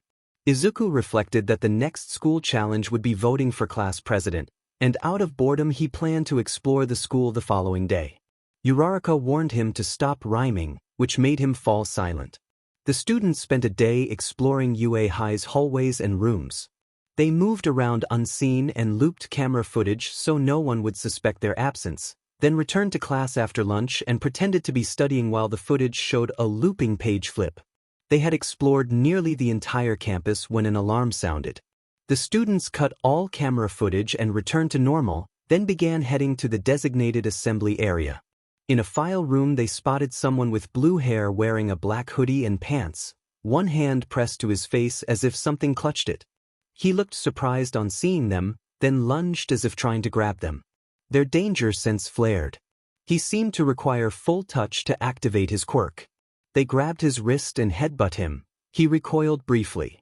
To test the quirk, one of them threw a baseball they carried at all times. The stranger's hand reached up, caught it, and the ball disintegrated almost immediately. A tear in the air opened behind him and a misty purple portal formed. Kurogyri emerged and the stranger called for him to get him out. The same man from the previous encounter appeared within the portal. The students ran forward shouting for him to wait and asking if he was Shimura Tenko. He tensed and seemed to turn toward them even as he vanished, but the portal closed and there was no answer. They decided it was best to proceed to the assembly area and not tell anyone they had seen villains. At the League of Villains headquarters, Tamura returned looking shocked. Kurogiri reported that they had secured the files and that the targets would be at the unforeseen simulation joint next week. A voice through a black screen asked what troubled him. Tamura admitted that a kid at UA had used his old name, Shimura Tenko, which caused a ripple of alarm. The voice called the development unexpected and ordered Kurogiri to prepare a stealth Nomu with enhanced surveillance so the doctor could add high-grade monitoring equipment. A few hours later at UA, Nizu announced that the school had been breached. Aizawa agreed and stated that, despite initial appearances that the press might be responsible, someone else had been behind the intrusion. Nizu concluded that the only option now was to strengthen security. Aizawa questioned how they were supposed to test the security when every attempt to access the premises during the tests had been caught. Principal Nizu replied that not everyone had been caught and reminded Aizawa that this was not the first breach. The intruder might willingly point out weaknesses in the system. Aizawa, clearly tired and reluctant, expressed his disapproval, and Nizu said he would ask the person to test the systems later that night as he walked back into the building. Meanwhile, within the League of Villains, the Nomu had tracked the boy closely. The boy reached a warehouse and entered, and the Nomu remained hidden on the roof, watching through the overhead windows. Shigaraki observed that the place looked more like a hangout than anything else. The green-haired boy announced his return, and Shigaraki's body tensed. A corgi ran to the boy and jumped into his arms, seeking affection. The boy sat down and stroked the dog, telling it that he had met Tenko that day. The dog reacted instinctively at the name and looked at the boy with something in its eyes. The boy then spoke about Tenko's fall from grace and mentioned that a man named Kurogiri had used a portal to pick him up when he left. He said he did not know much but had heard from Carnage that Kurogiri behaved like a gentleman and might have been a caretaker. This revelation surprised those watching. All for one did not expect anyone to know so much from so few interactions and grew curious about how the child had learned any of it. The boy added that Tenko seemed obsessed with games now and suggested the dog might encourage him to be more active. He promised to visit often or arrange for visits using an alternate ID and believed Tenko would be happier with the dog back in his life. The boy then called his mother to say he would be at a friend's house that night, ended the call, tossed his phone case at the light switch to plunge the warehouse into darkness, and settled on the couch with the dog, pulling a blanket over himself before falling asleep. The villains were stunned and demanded to know if the boy's ability extended to understanding animals, how the dog was alive, and how the child knew so much about them. All for one declared the boy a person of interest and ordered that he be captured during the USJ incident so they could interrogate him. He also directed resources to uncover the child's secrets. Back with Izuku, the narrators sensed they were being watched, and this time the attention felt different because Midoriya Izuku was the focus. They could not use their powers without risking exposure, so they behaved as they usually did. They had glimpsed Kurogiri out of the corner of their eye when the stalker first appeared and noted his connection to Shigaraki, which made him someone they could one day discuss or perhaps meet. Shortly after, they received an interesting request on their website from a user named MouseBearDog asking for someone to test the school's security systems and report where improvements were needed, citing that they had already breached the premises once. The narrators anticipated that tomorrow would be interesting. They had been asked to break into UA. To get more details, they decided to call Principal Nizu. Principal Nizu answered the phone and explained that someone had recently broken into the school and that UA needed to remain on high alert. Another breach could lead to serious trouble. Carnage informed him that they had seen the request and were prepared to test the security by breaking in, and they asked when would be most convenient. Nizu indicated the next 2 days would be free and asked for any advice from their prior experience entering UA illegally. Carnage suggested adding patrolling robots to buy time during an intrusion, though they noted such measures would not stop an intruder already capable of getting inside. Nizu raised the concern of a quirk that could integrate with or control technology. Carnage responded that if someone could manipulate the school's technology, most existing security systems would be ineffective, which was why UA relied on pro-heroes as teachers rather than an entirely tech-based defense. Nizu told Carnage that he found them fascinating and almost wished they could be a hero. Carnage replied that they had once dreamed of being great like heroes, but their quirk situation and a series of tragic choices had closed that path. The moment they had crossed that line, becoming a legally recognized hero became impossible. Nizu proposed a game of chess after the break-in as a small courtesy, and Carnage agreed before ending the call. By the time they hung up, their tendrils had already brushed away the presence that had been following them. The recording contained no information about them, and the equipment had been destroyed beyond repair. Nothing could be recovered. Nizu accepted the loss and moved on to other tasks for the evening. Nizu was in his office when an unexpected call arrived from the vigilante. The vigilante had a story that was not as tragic as some, though it remained complicated. He did not believe he could be a hero and had been shunned because of how he described his condition. The phrasing suggested he had once been considered quirkless. One notable detail was that he always referred to himself as we.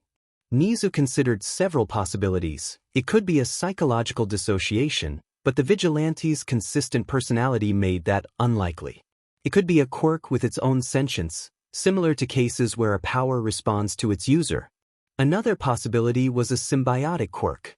Such quirks did occur, though they were rare and often resulted in shortened lifespans. If this was a true bonding, there was a troubling chance that symbiotic quirks might be engineered by villains or corrupt officials seeking a new kind of support hero. While Nizu cleared his office and put important papers in a drawer for the next day, the door opened and Carnage stood in the doorway. Carnage greeted Nizu and asked if he wanted to play chess. Nizu smiled and noted that he had calculated a 37.9% chance Carnage would arrive early, though he had not expected him after the incident with Mr. Hizashi. Carnage explained that they had been working to get used to loud sounds. Nizu took note of the repeated use of we. Nizu presented 3 theories about the pronoun usage in order of likelihood. He first asked whether the quirk was sentient. Carnage denied that exactly. Nizu then asked if it might be a symbiotic quirk, and Carnage confirmed that they were indeed symbiotic. It had taken them about 14 years to realize it. Nizu observed that keeping such a secret was important, in case corrupt individuals tried to produce symbiotic beings. He inquired about anything in Carnage's life that might have influenced their powers. Carnage said they did not believe anything in their life had affected the outcome. Nizu concluded that it was even more likely the vigilante had once been diagnosed quirkless. Nizu asked about a previous identity and mentioned Izuku in passing, prompting Carnage to explain that they had given that identity up to someone else and were now exclusively Carnage. They said they would not exist in the same way otherwise, and that the person who had received the identity needed someone who cared for them like a parent more than Carnage had. Nizu expressed sympathy for their loss and respect for their selflessness. Carnage said they had been keeping an eye on that person and had been monitoring them even on school grounds. Nizu asked how Carnage had broken in so many times. Carnage explained their speed, awareness of cameras, temporary use of invisibility, and the occasional habit of crawling on ceilings when staff walked by, noting that people rarely looked upward. Nizu listened and then asked about a different break-in method used by a recent intruder. Carnage reassured him that the last camera outage had been to prevent an accidental reveal and that they had intervened to protect the person. He added that they could explain how to prevent a similar breach in the future. Nizu retrieved a chessboard and invited Carnage to play. Carnage accepted with a smirk. Aizawa arrived at the school building with coffee in hand and walked down the halls. Someone dropped from the ceiling in front of him. Carnage greeted Aizawa cheerfully and remarked that it had been a while since they last interacted and that he looked forward to the next few days of contact. Aizawa made the connection immediately and responded with weary disbelief. Carnage launched into technical ideas about sonar-like sensors and echolocation technology, noting how no quirk could permanently hide from both sight and sound while still interacting physically with the world. His words came out rapidly, a reminder of his dangerous reputation. Carnage pointed out that there was still coffee in Aizawa's cup. Aizawa realized he had spoken aloud and splashed hot coffee into Carnage's eyes, then told himself he needed more coffee. Carnage waved off the incident and said he would see Aizawa the next day, asked him not to lose his grip, and reminded him to tell Nizu about the enhanced robot designs he intended to provide. Aizawa went to the principal's office to confront him. He asked why he had invited a wanted criminal to the school for advice. Nizu explained that the person had broken in before and that none of the students had been present during their visit. Nizu had found the ideas insightful. Aizawa questioned whether it was wise to let someone with technopathic ability create new designs for robots that would roam the school and might pose a threat to students or the hero course. Nizu countered that if Carnage had wanted to harm the students, he easily could have done so already. He pointed out how resilient Carnage was and that he had been training to resist the effects of loud sounds. Nizu added that Carnage could lock them in if he desired, and in that case they would be at his mercy. Nizu explained that, as far as anyone could tell, the man had never killed an innocent person, which made it more likely that he held no ill intentions toward the students or staff. He added that he had learned a bit of information about him, though nothing that would immediately help them capture him. I asked what he meant, and Nizu told me that he needed to inform me about one of the students. He revealed that Izuku Midoriya, the original, was technically deceased, at least as far as public knowledge went. The identity had been assumed by Himiko Toga. Nizu explained that Toga's quirk let her transform into others for a short time by consuming their blood, and that Midoriya had been an exception. She had promised him that when he died she would take his place for as long as she could. Over time her quirk had changed so she could sustain the form more freely. It had been agreed that she would live out Midoriya's life and never use her quirk again. I reacted in shock and asked how this related to Carnage. Nizu said that Carnage was the original Izuku Midoriya. He believed Midoriya had unlocked his quirk in a final awakening as he was dying and became a symbiotic blood entity. That entity had bonded with a host. Whether the host retained control was unknown, but Nizu suspected not, given how consistent Carnage's personality had been. He suspected Carnage had made this existence his constant state. I asked if that meant they could not capture him and that his identity no longer mattered. Nizu agreed that, for now, that was the case. He had told me to help with my investigation but said the public must not know. He warned that, with Carnage's apparent success, the Hero Commission would do anything to obtain similar quirks. I thought about the Commission's past dealings and how they had shaped Nizu. He had been made by them and later escaped. He had become well known enough that the Commission couldn't take him without causing attention, and he wasn't strong enough to confront them directly. They had decided not to pursue him. Nizu said he was looking forward to tomorrow's results. Then both of our phones buzzed with a flurry of notifications. When I checked my phone and his, the headlines sent a chill through the office. I dropped my phone and Nizu immediately turned on the television. The breaking news report announced that multiple members of the Hero Commission had been fatally attacked in their office building by Carnage, who had fled the scene. The broadcast showed the building aflame from a helicopter as anchors explained that millions of documents exposing alleged crimes by certain commission members had been posted online. Law enforcement would investigate and question any surviving suspects, and the report would follow developments. I turned off the television. I asked Nizu if he had asked Carnage to do this. Nizu said he had not. He said Carnage tended to be overprotective of those he grew close to and that this might be his way of giving Nizu something after Nizu had promised not to tell anyone he could not trust about his secret. We both hoped it would not affect the school too badly. Stain saw the news playing on a large screen on the side of a building and smiled.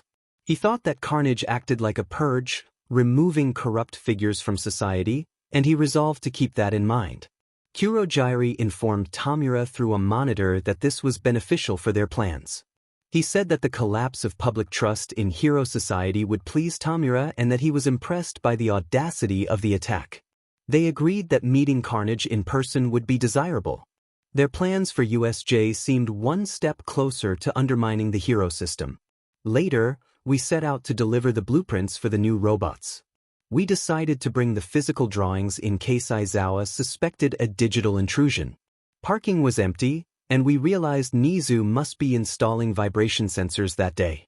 Nizu was directing staff where to place the sensors, so we called his phone to get his attention. He excused himself and went to his office, and we slipped in behind him before revealing ourselves. We greeted Nizu and noted that he was installing the sensors quickly. Nizu said the world of quirks was expanding and that they needed to keep pace. He asked to see the robot designs, and we unrolled the blueprints in front of him. We explained that the robots were more flexible and humanoid, resembling mannequins with a small camera mounted on the forehead. They had vibration sensors beneath the outer armor, and if they went offline without permission or an extra website password, an alarm would notify the user of their last known position. Video captured by the robots would be automatically transferred to a linked server. We had designed modular limbs for different purposes. One for extra strength, one for high temperature output, one for extreme cold, and an arm that used electromagnetism to manipulate metal objects. That represented only a portion of the designs we had developed.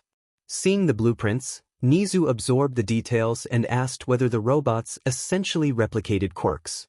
We clarified that they did not possess quirks but used advanced technology to mimic certain basic functions. We continued the presentation, mindful of the shifting world outside the school and of how those shifts might soon touch everything we were trying to protect.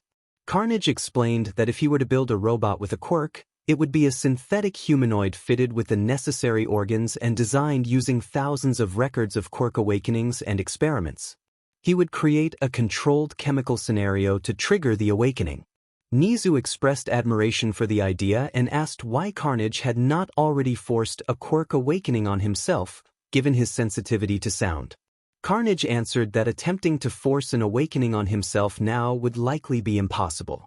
After his death, Toga had arrived and circumstances had led to his body being assimilated. As a result, he no longer possessed his original organs. He described himself now as a composite being rather than a person with distinct organs. He added that their research suggested a quirk could theoretically be awakened many times, but each awakening put increasing stress on the body and could be fatal if abused. Nizu observed that much of the research predated Carnage's vigilantism.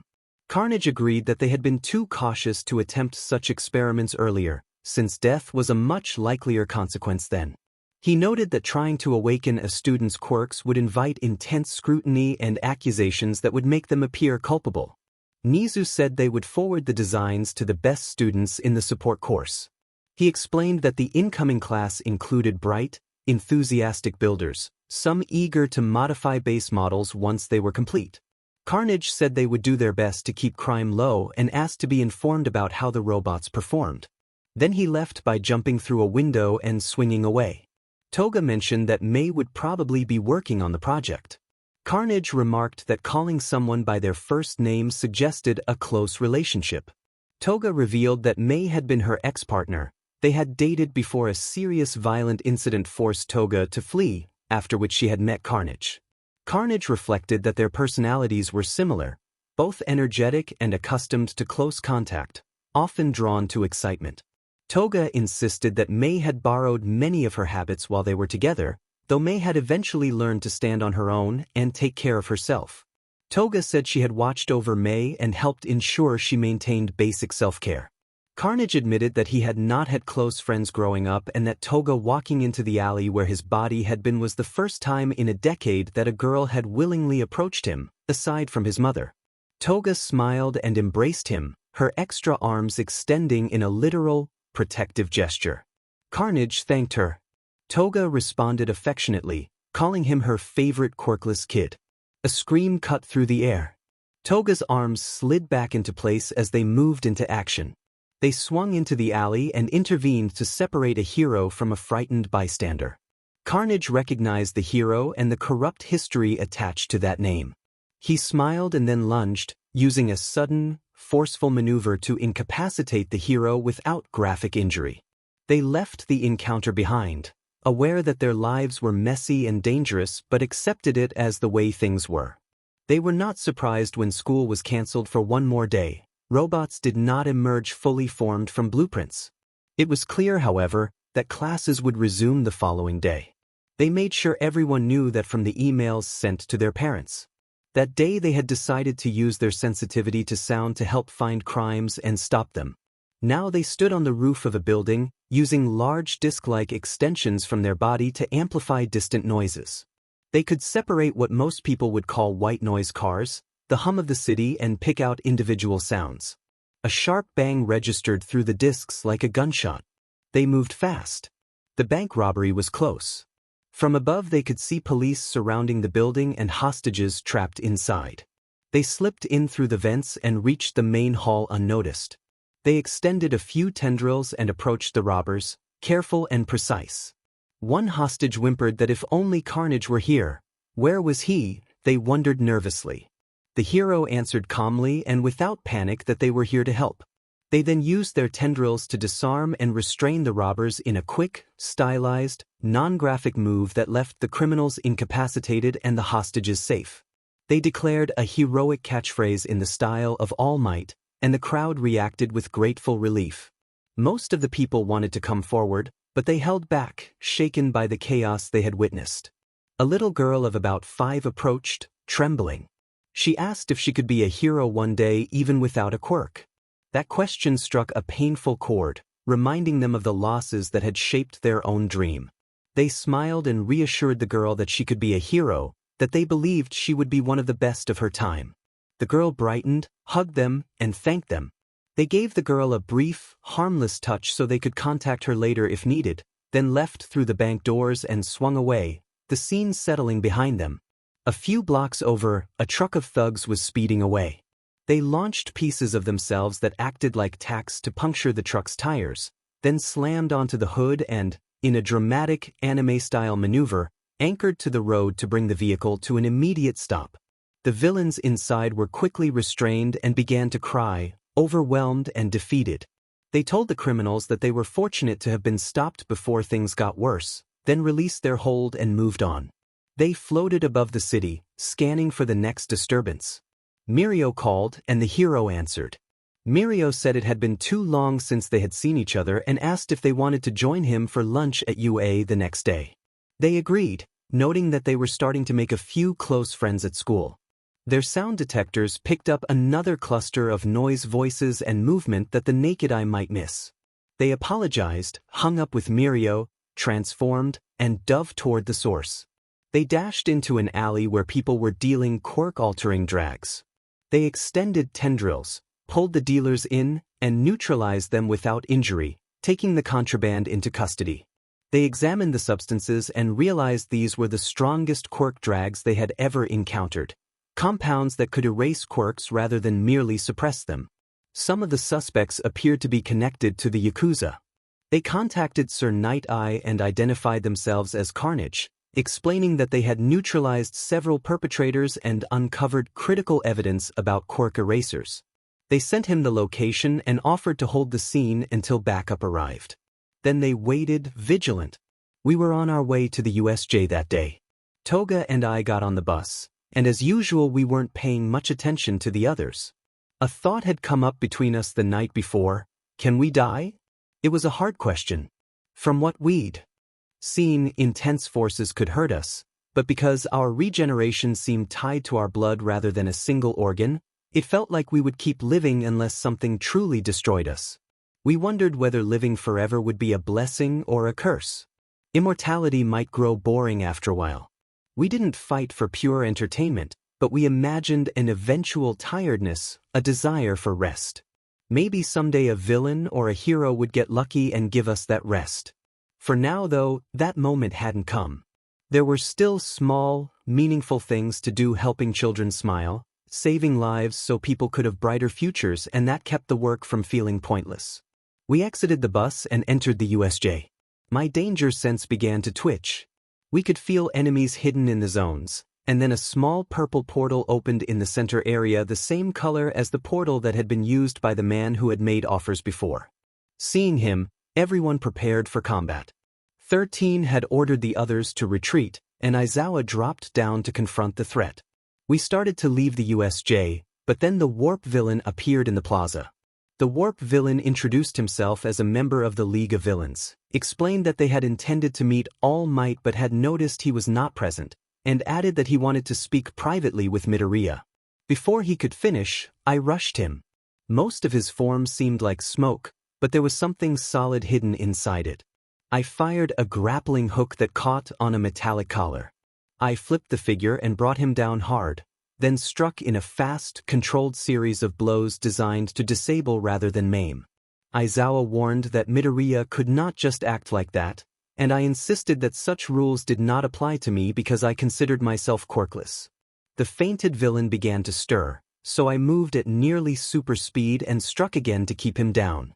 When he started to rise once more, I pressed my hand to his forehead and forced a sudden flood of memories, a technique that made him relive random moments of his life in rapid succession.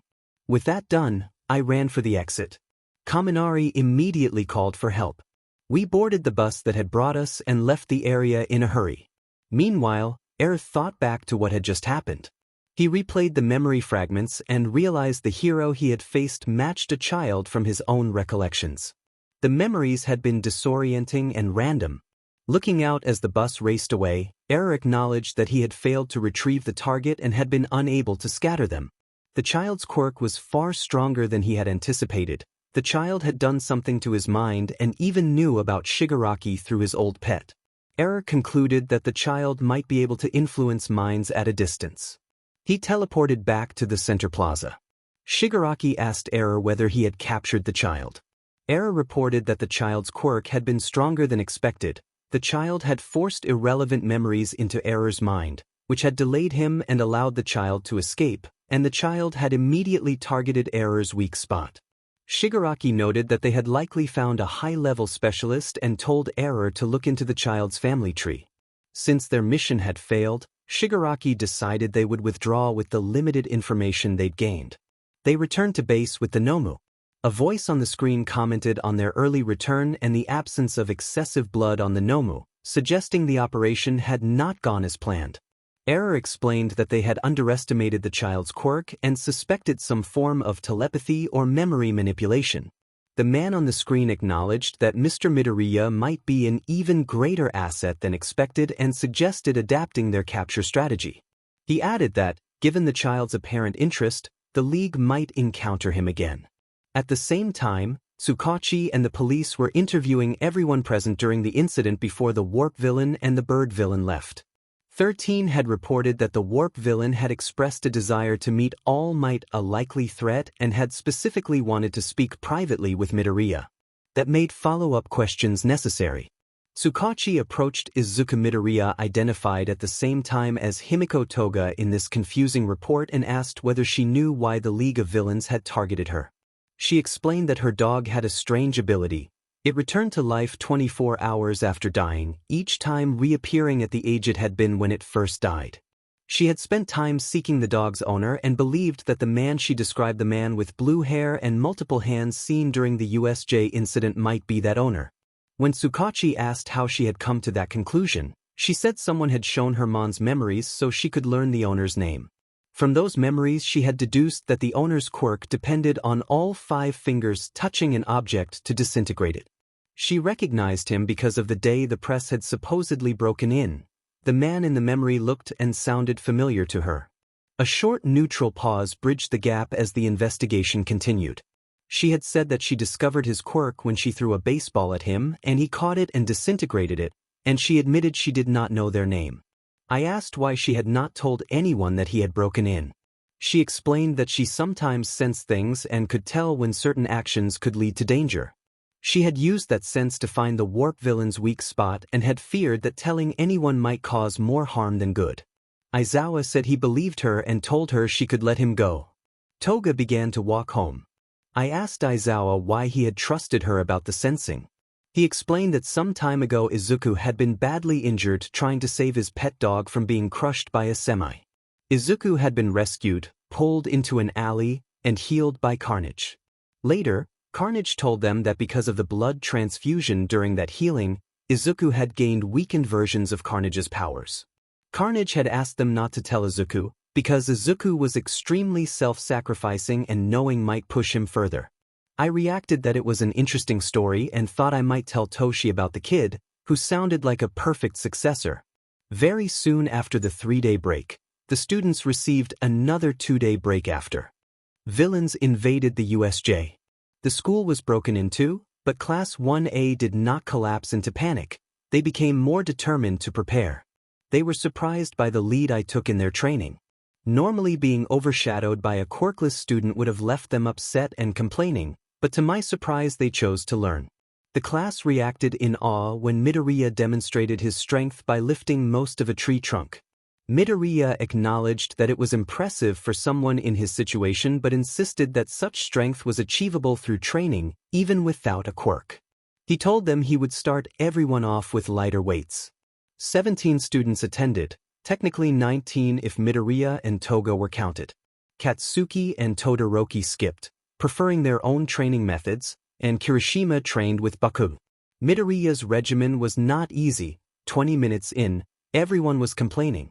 Midoriya told them that feeling exhausted meant the work was worthwhile and that exercise was pointless if it did not make them stronger. He admitted he felt a little exhausted too, after using the tree as part of their workout. Momo asked how Midoriya had become so strong. Midoriya explained that, having never had a quirk, physical training was his only way to improve and that it had worked well. Kaminari, gasping, asked how often he trained. Midoriya replied that he trained more than daily and suggested they take a break before they hurt themselves, then dismissed a few others from the exercise. Kaminari, out of breath, asked when they would get as strong. Midoriya estimated that it had taken him about 10 months to reach his level, though he had been much thinner and had started with much lighter loads. Depending on individual effort and breaks, it might take them 2 to 3 months to reach his current strength if they trained at the same rate. He pointed out that he was still improving and had no intention of stopping. Mina asked how Midoriya was both smart and strong. Midoriya explained that he had developed a photographic-like memory for analyzing information quickly, which made learning and retaining new techniques much faster. He warned them that such memory also made one remember every embarrassing moment more vividly. They continued working out. Midoriya tossed the tree upward a few feet, struck it, and caused it to snap in half. He then began carving small wooden figures of his classmates from the wood to maintain his precision and detail work. Ida asked if Midoriya was allowed to be there.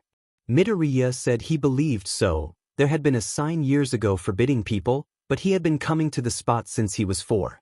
It had always been calming to get away, nap in a tree, or write about imagined apex predators with powerful quirks. For Midoriya, watching fights in the forest had been a pastime ever since he gained his abilities. The first time he had seen a real monster there was at age 4, a giant bear with a plant quirk that had seemed like the king of the forest. He had been terrified then, but he felt much braver now. Midoriya asked everyone to climb into the trees. They did, and then a giant roar echoed through the forest. The apex creature approached and became visible to his friends.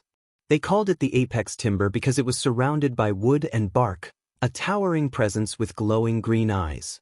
The forest tensed like an arena in an anime as the students steadied themselves for the encounter. It stared at them and growled, unable to see their friends hidden in the tree. Midoriya greeted the bear cheerfully, moving forward as the animal prepared to charge. He explained that he had been waiting for the next part of training and ran toward it. The bear swiped with its claws, but Midoriya slid under the strike, then struck the creature in a swift, precise move that lifted it off its feet in a showy, anime-style maneuver. He grabbed the bear and slammed it back down, then vaulted onto its back. The bear roared and thrashed, trying to shake him off. Midoriya's danger sense flared and he leapt clear just as spikes emerged from the bear's back. The creature charged again, and Midoriya somersaulted over it, following up with a controlled kick that sent the bear sprawling into the dirt. They traded a few more fast, non-graphic exchanges before the creature tired and retreated into the trees. Ida called down from the tree, angrily questioning Midoriya's reckless behavior. Midoriya apologized and explained that he and Timber occasionally sparred in those woods, that Timber was a territorial bear who posed no threat so long as people respected her space and could climb trees.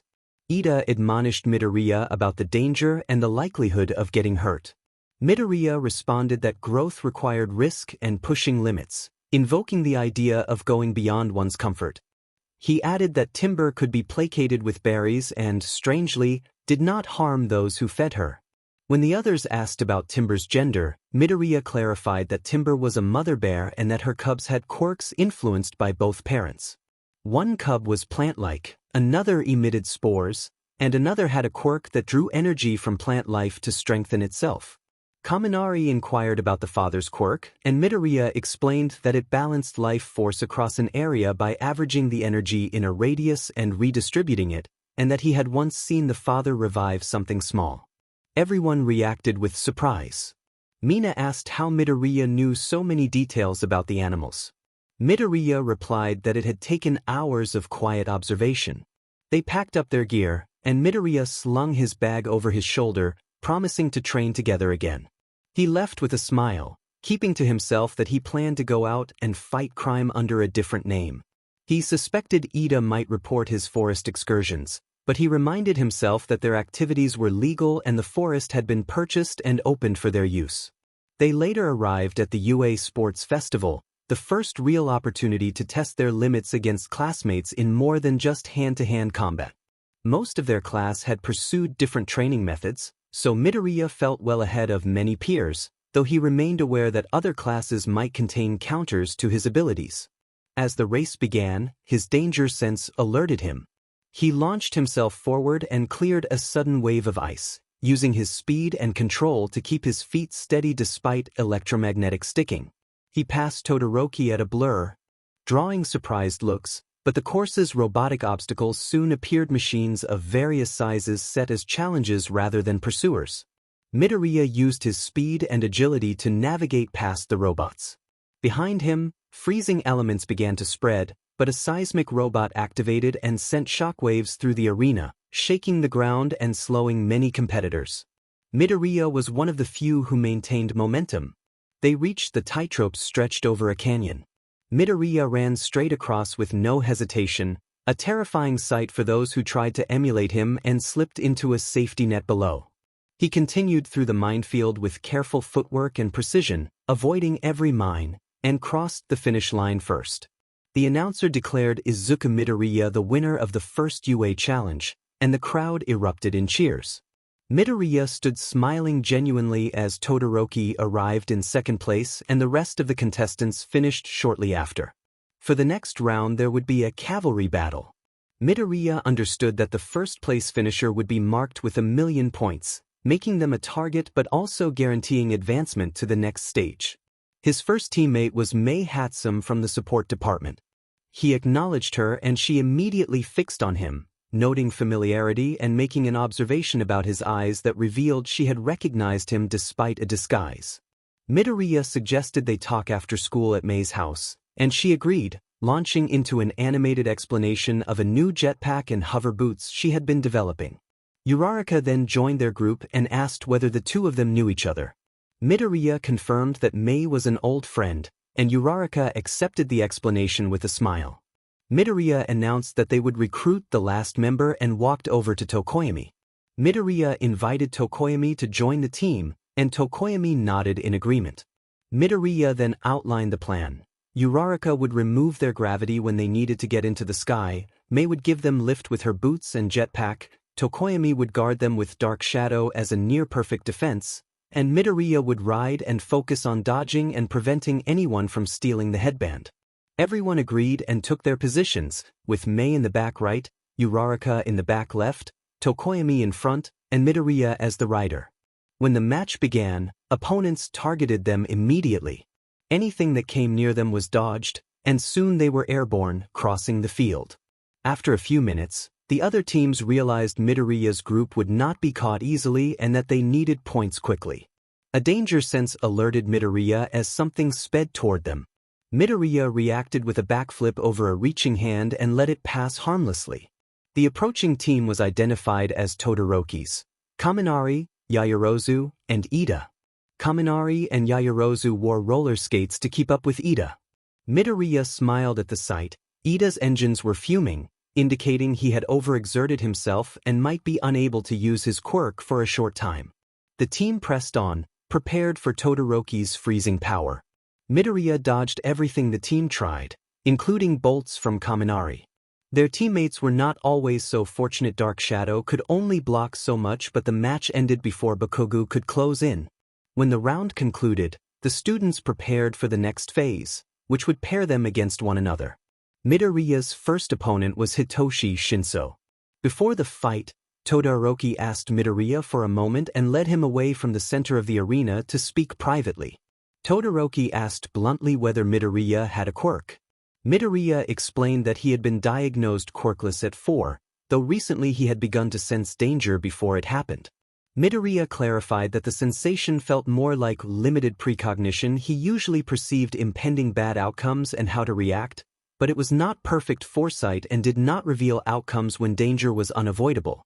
Todoroki said he intended to win, and then asked Midoriya about the scar on his face. Midoriya revealed that he had studied his classmates' backgrounds and quirks, memorizing last names and poring over records to deduce possible weaknesses. He added that he suspected Endeavor's involvement in arranging quirk-focused unions to create specific offspring. Midoriya believed there was nothing Endeavor would not attempt to achieve that goal. Todoroki winced and explained that his mother had harmed him in a traumatic incident that left the scar, and that she had later been institutionalized. Midoriya asked if that was why Todoroki avoided using the fire side of his quirk, suggesting it was a refusal to give Endeavor any satisfaction. Todoroki confirmed that was the reason. Midoriya wished him luck and said he would not hold back, reminding him to give his all. When the concrete stage was ready, Midoriya and Shinso stepped onto it and were introduced by Present Mike. Presentations made, the fight began. Shinso complimented Midoriya's apparent quirk, prompting Midoriya to state that he had no quirk.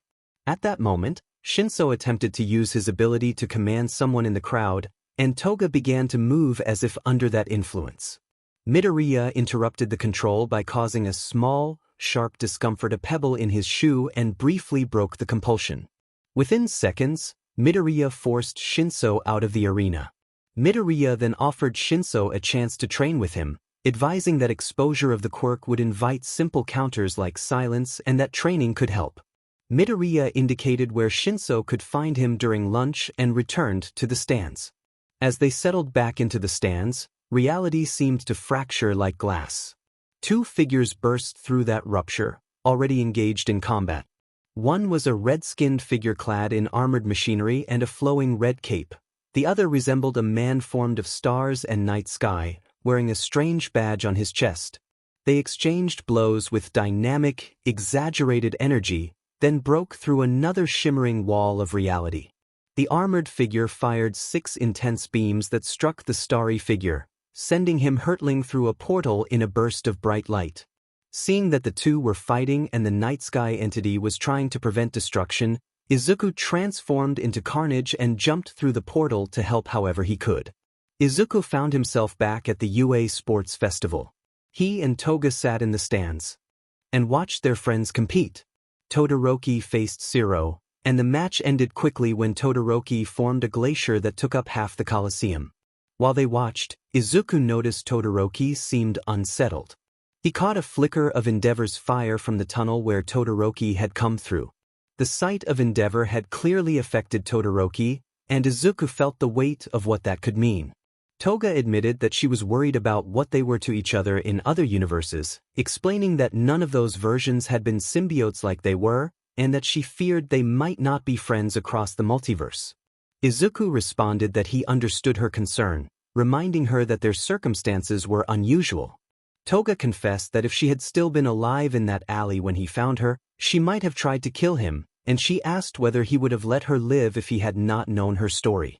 Izuku explained that he would have spared her life but might not have tried to reach her without understanding her mind. Acceptance into UA had opened his eyes to the nuance between heroes and villains, and without that he might have simply captured her rather than tried to help. Toga expressed gratitude that he cared for her despite everything, and Izuku assured her that they would remain together even if everything tried to split them apart. They returned their attention to the arena. As they discussed, Izuku considered Endeavor. He and Toga discussed how best to confront him, not to indulge in reckless violence, but to expose and stop the harm he had caused while avoiding needless destruction to themselves. Izuku reminded himself that they could not afford to lose themselves to a reckless approach. Endeavor was powerful and capable of covering up his misdeeds. Still, Izuku thought of witnesses who could help: Natsuo's resentment toward his father, Rei's willingness to speak, and Fuyumi's desire for honesty. Those testimonies could be crucial in holding Endeavor accountable. There was no time for detailed planning now. The match against Shoto was next, and Izuku focused on the task at hand. Friends wished them luck as they descended to the arena and stepped onto the cement battlefield. Izuku and Shoto locked eyes, each ignoring everything but the other. The fight began with Shoto launching a massive wave of ice. Izuku managed to jump over it, then slid down and grabbed Shoto's left arm, maneuvering behind him.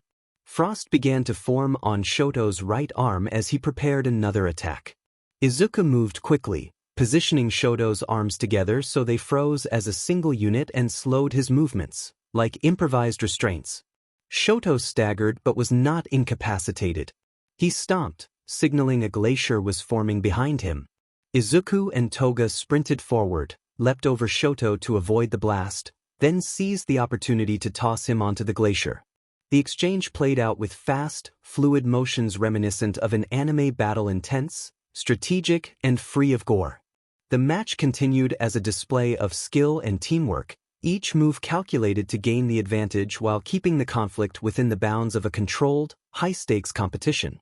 Shoto's arms were looped around one of the ice spikes the protagonist had created on the glacier. He struggled for a moment, then signaled his surrender.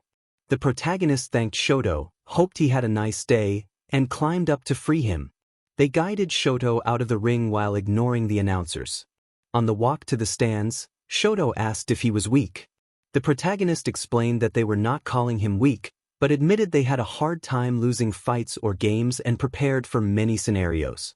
They acknowledged that if they had been slightly slower or if Shoto had expanded an ice wall differently, the outcome might have changed, but they also noted their own ability to improvise under pressure.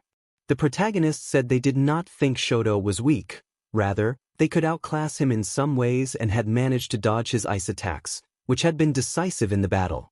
Shoto wondered about using fire, asking how his ice would fare against it. The protagonist clarified that the fire would be his to control if he could wield it, but warned that they personally had few reliable counters to fire beyond preventing it from spreading, avoiding it, extinguishing it, or overheating the user. They explained that fire was hard to dodge because heat could still harm even without direct contact, and being set alight could leave someone off guard and vulnerable to a blast.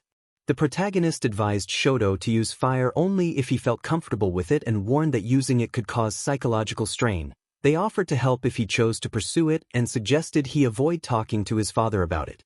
Shoto agreed, and they reached the stands to watch the next matches. With some free time, the protagonist made a few phone calls. The first call reached an ally who asked who was calling. The protagonist identified themselves as Carnage and asked if they would help kill Endeavor. The ally agreed gleefully and requested details, which the protagonist promised to provide later. The next call reached Shigaraki. The protagonist introduced themselves as Carnage and mentioned that many arrested after the USJ attack had used that number. They proposed coordinated action against Endeavor, suggesting the creation of a fireproof Nomu to slow him down. Shigaraki accepted the idea and promised backup, though his caution was obvious. The protagonist ended the call with plans to contact him again once the details were set, smiling as the tournament moved into the quarterfinals. The rest of the sports festival felt manageable now that the protagonist could relax and observe. They saw potential opponents for the later rounds and noted that Toru could end up in the final if he beat Tokoyami and Bakugo. The protagonist thought Toru could do it, though it seemed unlikely, and they rooted for him especially in his match with Tokoyami. Before Toru's match, the protagonist offered a piece of advice. Dark Shadow was weak to light. Toru accepted the tip with a smile and headed into the ring. The fight began quickly. Toru charged forward while Tokoyami unleashed Dark Shadow. Toru drew a sword that glowed with heat and struck at Dark Shadow, forcing the entity to reel back. The shadow fought through the pain and attacked again, but Toru rolled away and drove the heated blade into Dark Shadow, pinning it momentarily. Toru then formed Asphalt. Restrained the shadow, eventually using more asphalt to encase Tokoyami as well and incapacitate him.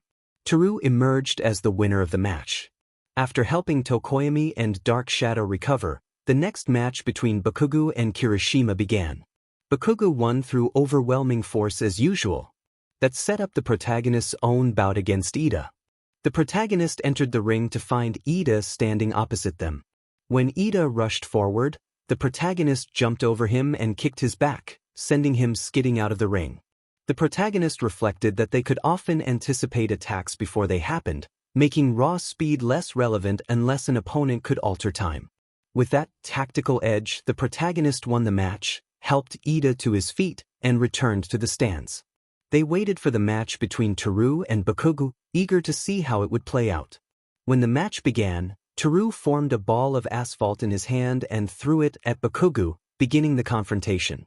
Bakugo blasted the ball and the explosion sent him flying back, almost out of the ring. The narrator realized Bakugo had not accounted for Toru's quirk being volatile to heat. Toru produced a blade of asphalt from his hair that glowed with heat, and the narrator made a mental note to ask him about his control later.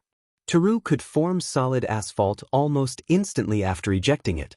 Back in the match, Toru forced asphalt onto Bakugo's hands and it hardened immediately, trapping him. An explosion to break free would have destroyed the section of the ring beneath him and put him out of bounds. The asphalt then covered the rest of Bakugo's body and he shouted for Toru to release him and fight fairly. Within minutes it was clear Bakugo was incapacitated. Toru walked away, leaving the teachers to intervene, then came up to the stands to speak with the narrator before the next match. Toru told Izuku that he could not wait to see him win and urged him to have more confidence. The narrator replied that they would try, but they had a strong feeling about how things would turn out, and Toru agreed. The narrator and their allies discussed many possibilities on the way down to the ring, trying to figure out how to make Toru win without making it look staged. The only plan they settled on was to reawaken his quirk, a difficult task to make appear natural. They entered the ring and Toru stood across from them. He immediately covered the ground with liquid asphalt to slow their movement, anticipating that turning it solid would allow them to walk on it. Both sides ran toward each other more slowly than usual and grappled, matching effort.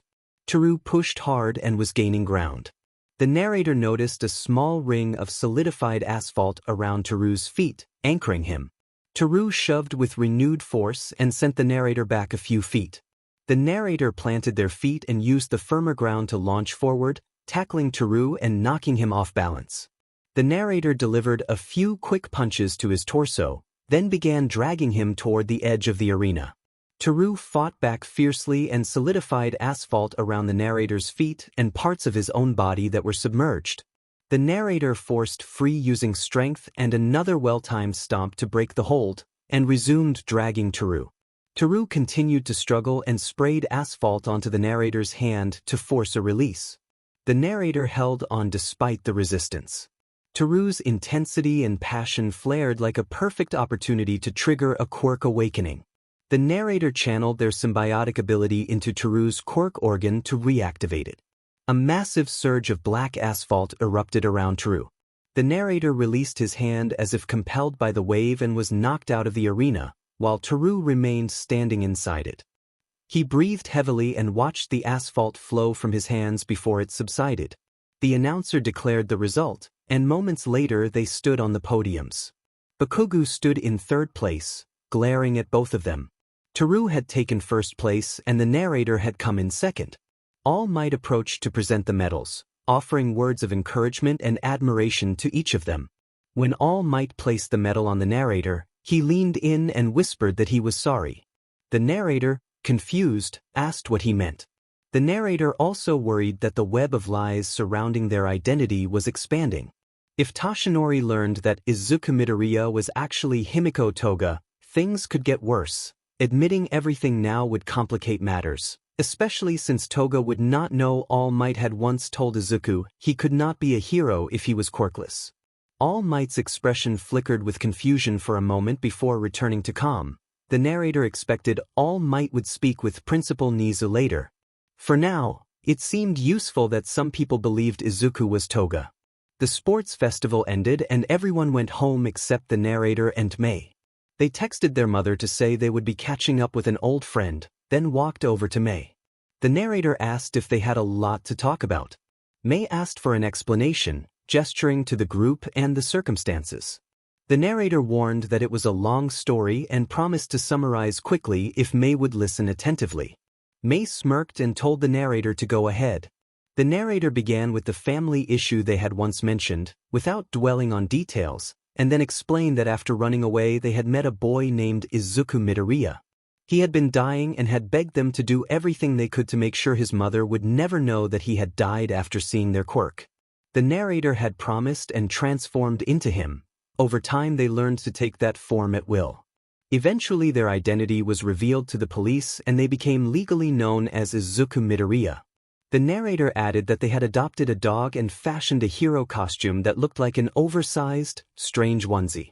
They said Izuku had been shy and overlooked, much like Mei, and that it was a shame he had died because otherwise they might never have crossed paths.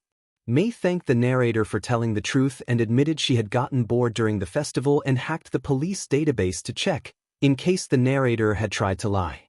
The narrator noted to themselves that Mei had inherited just a small measure of their boldness. Izuku later told Toga that he thought she had inherited a little bit of Mei's craziness as well. Toga reacted sarcastically, but her attention stayed fixed on Mei. Carnage asked Mei that he had not known she could hack and when she had learned. Mei explained that she had picked it up a few days after Carnage had disappeared while attempting to access traffic cameras to find them, though she had not succeeded. Carnage asked Mei if she still loved him. Mei replied that Carnage had left after a violent incident and then vanished. She had feared for her safety and had planned to search for him. She added casually that she had almost devoted herself to religion hoping to see him again, and now that she knew he was okay her worries had eased and she could return to her life. She offered help with support gear and invited Carnage to visit when needed, then walked away. Toga told Izuku to hope that things would work out. The villains then searched for more hands to carry out their plan against Endeavor. Carnage recognized they were close to having enough allies and called Stain. Stain asked who was calling and how they had the number. Carnage told Stain that he knew many things and bluntly asked if Stain would help take down Endeavor, whom they considered the most hypocritical of heroes. Stain agreed and asked where the plan would unfold. Carnage explained that Endeavor had tracked Stain to Hosu and would be going there soon. Carnage said that others with grievances against the Flame Hero would also attend to ensure Endeavor could be confronted. Stain confirmed the arrangement and ended the call. Carnage smiled as the pieces fell into place and contacted the League of Villains and others to inform them when and where they would move. Endeavor would be in Hosu because he was hunting Stain, and he expected Stain's pattern of taking down corrupt heroes to repeat. Endeavor also intended to give Shoto Todoroki a chance to train at his agency. After a talk with Shoto, Carnage believed Shoto had realized he needed to practice using his fire defensively and offensively, and that practical training at Endeavor's agency would be the most effective option for that purpose, not out of family ties but for skill development. Carnage planned contingencies for Shoto's presence when they struck Endeavor. One possibility was to show Shoto that they intended no harm to him personally, only to his father. Another was that Izuku might arrive after Stain temporarily immobilized Shoto and carry him away from the chaos. A third was for Carnage to pin Shoto to a wall and explain that they understood Endeavor's actions and could not simply forgive him, even if Shoto had already come to terms with them. Any of these outcomes could buy the few critical moments needed to carry out their coordinated attack. All they needed, Carnage decided, was for someone to secure a sample from Endeavor for Stain. With that, Stain could complete his part. Kurogiri could use a portal to displace Endeavor and leave him incapacitated and unable to continue fighting. Endeavor might still try to use his flames to move or strike, but he would have far less control over his motion. Carnage and the others also had ideas to limit the effectiveness of Endeavor's fire. Until the plan was set in motion, the group had time to prepare. Toga's former partner, who might soon become closer to Carnage, worked in support design, so they brainstormed gear and costume upgrades, stronger jaw materials, improved armor, electromagnetic boots and gloves. As night fell, they sketched designs, left their room, and patrolled the city for villains, criminals, and corrupt heroes alike. 9 p.m., Hosu in unnamed vantage point. Endeavor and Shoto patrolled the streets, searching for Stain. Something red and sticky struck Endeavor from behind at the speed of a thrown object. He immediately countered with flame. He turned and saw two large white, pupilless eyes glaring from the darkness, full of hatred aimed at him. The eyes closed and disappeared into shadow. Endeavor and Shoto remained on guard. A thrown blade whistled through the air. Endeavor dodged and shoved his son out of the way, then focused on the attacker and recognized Stain. As Endeavor readied a blast of fire, a sudden burst of blue flame erupted from the dark and washed over him. The blaze subsided after several seconds and the attacker was gone. Endeavor suffered only minor burns. A figure in the alley drew Endeavor's attention, a scarred man with piercings. Endeavor launched a torrent of flames, but a sticky red substance hit his arm and deflected the blast into the ground.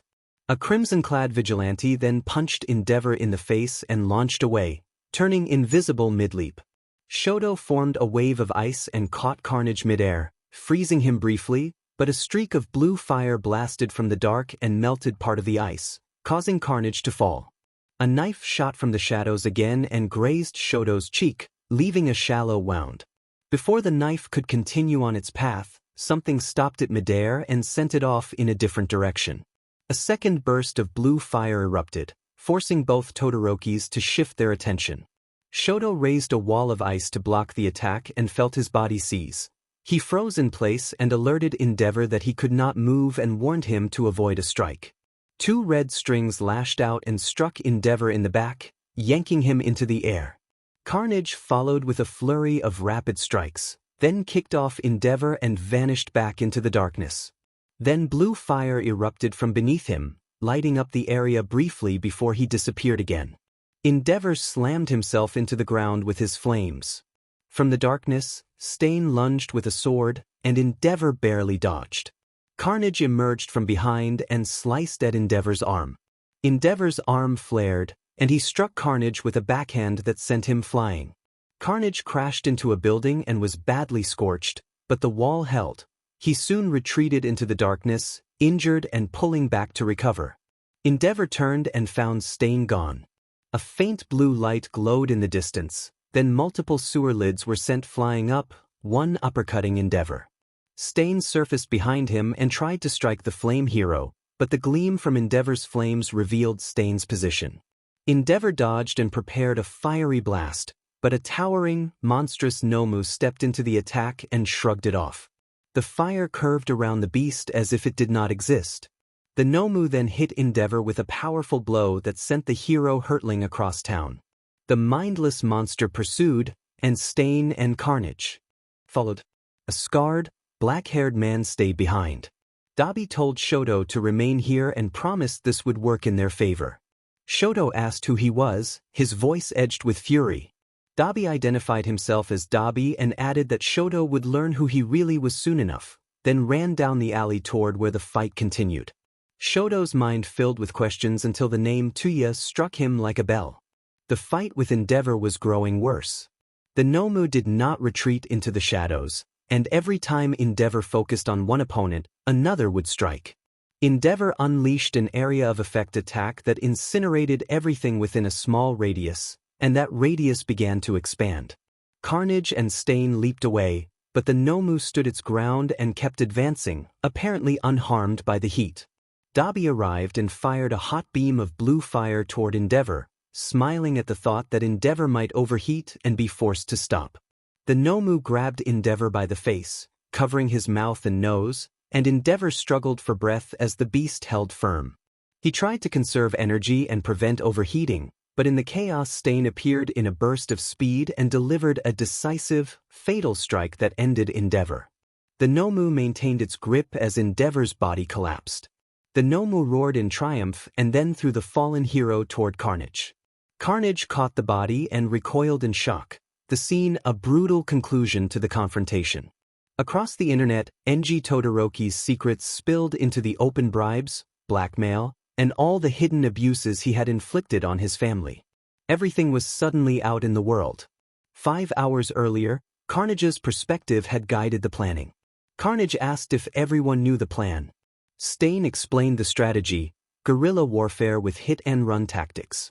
When one operative drew Endeavor's attention, another would act to stop him.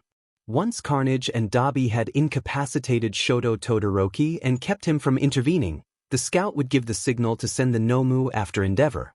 Kurogiri pointed out that the paralysis would likely cause a delay of at least a minute, and Carnage said they could stall that long. Carnage recommended arriving early because Endeavor was known to show up ahead of schedule. He suggested positioning a scout to signal the Nomu when the moment came. Shigaraki warned that failure would have consequences, and Tamura replied that success would call for celebration. Stain said he was only allergic to the falsehoods of fake heroes. They all prepared to take their positions. Carnage notified the hero internship he was attending that he would be delayed because the train tracks had purportedly been damaged by a villain. After the dust settled and Endeavor's actions were exposed, society began to re-evaluate heroes. People scrutinized public figures and swapped online evidence and rumors, questioning the smallest inconsistencies. The fallout from one vigilante reverberated widely, making people look at the institution of heroism itself with renewed skepticism. Some weeks later, Tuya Todoroki, known as Dabi, stood before a court. He had been presumed dead, but shortly after Endeavor's death he had turned himself in at a police station and given a full confession that Detective Tsukachi corroborated. Carnage had told him which station to go to, which had unnerved some, but Tsukachi handled the case impartially. Tuya faced charges related to his activities as Dabi, chiefly vigilantism and assault. In his testimony he asserted that, before he had been believed dead, his father had allowed him to use his quirk for training until his father declared training over. He claimed his father had never explicitly called it over, and the family members supported that account. The court treated the statements and the recent revelations about Endeavor with caution. In the end, Tuya received 1 year of house arrest. He accepted the sentence, and in truth he was relieved. Dabi was finally spending time with his family without having to worry about Endeavor. The Hero Commission had heavily compensated the Todoroki household for Endeavor's actions, and Tuya had been able to stay with them while his mother recovered from the hospital. Tension lingered, however, because the oldest sibling's return after being assumed dead had left deep scars on the family. Natsu kept things as normal as he could, and Fuyumi did her best to hold the household together, but Shoto was not the same as before. Dabi understood why. Their father's training had been torture and had left lasting effects. Dabi tried his best to reconnect with his youngest brother. He greeted Shoto and asked if he wanted to talk. Shoto glanced up and immediately asked whether Dabi had ever tried to come back. Dabi admitted that he had once tried to return but that it had gone badly. He considered himself lucky he had not been discovered or killed. After that, Dabi had kept an eye on the family from the outside and had come home at the first safe opportunity. Shoto pressed to know how Dabi had arranged to return, asking if he had done so by getting in touch with Carnage and the League of Villains. Dabi explained that Carnage had contacted him and told him that a young person had requested action against Endeavor. The kid had known a lot about the Todoroki family. Shoto immediately understood which kid Dabi meant: Izuku Midoriya, the studious fan who could find out nearly anything and who often took careful notes. Dabi told Shoto that he planned to take things one step at a time and asked whether they should have soba for dinner that night. Shoto agreed and allowed himself a slight smile. A week later at UA High School, many students murmured about how sorry they felt for Shoto and how they wished they had known sooner. A few students, including Izuku and Katsuki Bakugo, already understood that simply saying sorry would not change what had happened. Shoto approached Izuku without waiting for privacy and asked directly whether Izuku had asked Carnage to target his father. Izuku calmly acknowledged that he had suggested Carnage look into the Todoroki family and that Carnage had uncovered enough to put Endeavor at the top of his list. Izuku remained composed despite the gravity of the revelation. Some classmates reacted with fear and speculation about whether intellect had made Izuku cold, but Shoto felt relief that something had been done about their father and could not blame Izuku for acting on what he believed was right. That same day, the class held a practical test to see what students had learned during their internships. 4 students were selected to race to All Might's location, and Izuku won the contest through a mix of agility and strength, finishing ahead of Zero. With that, the school day largely ended. Carnage reflected on the week's events and how the death of a prominent hero had raised their profile. Those in the corrupted hero sphere were attempting to reorganize into a new criminal group aimed at challenging the established hero system. Being a vigilante network with wide influence meant Carnage's group had many contacts, former would-be villains who had become vigilantes because of their influence, and a few heroes who trusted their intelligence. This trust, and the volume of their information, had helped them grow socially and strategically. May had been experimenting with a new device to trace quirk signatures, a tool meant to identify where certain abilities originated. Once completed, the device would be used to trace low-ranking Yakuza members back to their bases and dismantle their operations. The plan was to disrupt the quirk erasing drag trade before it could spread further. Preliminary analysis of samples indicated the drags contained human DNA with faint traces of quirks, so with May's tracker they hoped to uncover who was being exploited and who was producing the drags. Later, Izuku found himself hanging out with Mirio, Nijire, and Tamaki, talking about recent events when some of his classmates joined them. Uraraka asked who Izuku's friends were. Izuku introduced Mirio, Nijire, and Tamaki, mentioning that Tamaki was a bit shy. The classmates waved and sat with them. Ida asked how the group had become friends. Izuku explained that they had met online and gradually grown closer, and that the bond had strengthened when he told them he was going to Class 1. Kuro jokingly observed that Izuku made friends wherever he went. Izuku recalled how both he and Toga had once struggled to make friends in their earlier lives. Their contrasting personalities had eventually balanced in a way that helped them connect with others. He also remembered the abuse and discrimination they had faced from people and institutions. He understood that violent retaliation against those who had bullied them would be damaging and could expose his identity, so he avoided taking such risks. Summer camp tests were approaching, but Mirio said they could not reveal the details. The teachers wanted the events to remain a surprise. Izuku pressed to know whether Mirio and the others would attend the training trip, and Mirio replied that they had already decided to come along to help with quirk training. A teacher told them that they were the first quirkless person ever accepted, so the staff had no idea how to train them. They thanked the teacher and continued eating. The meal was short, and they kept their promise not to speculate about what might have happened.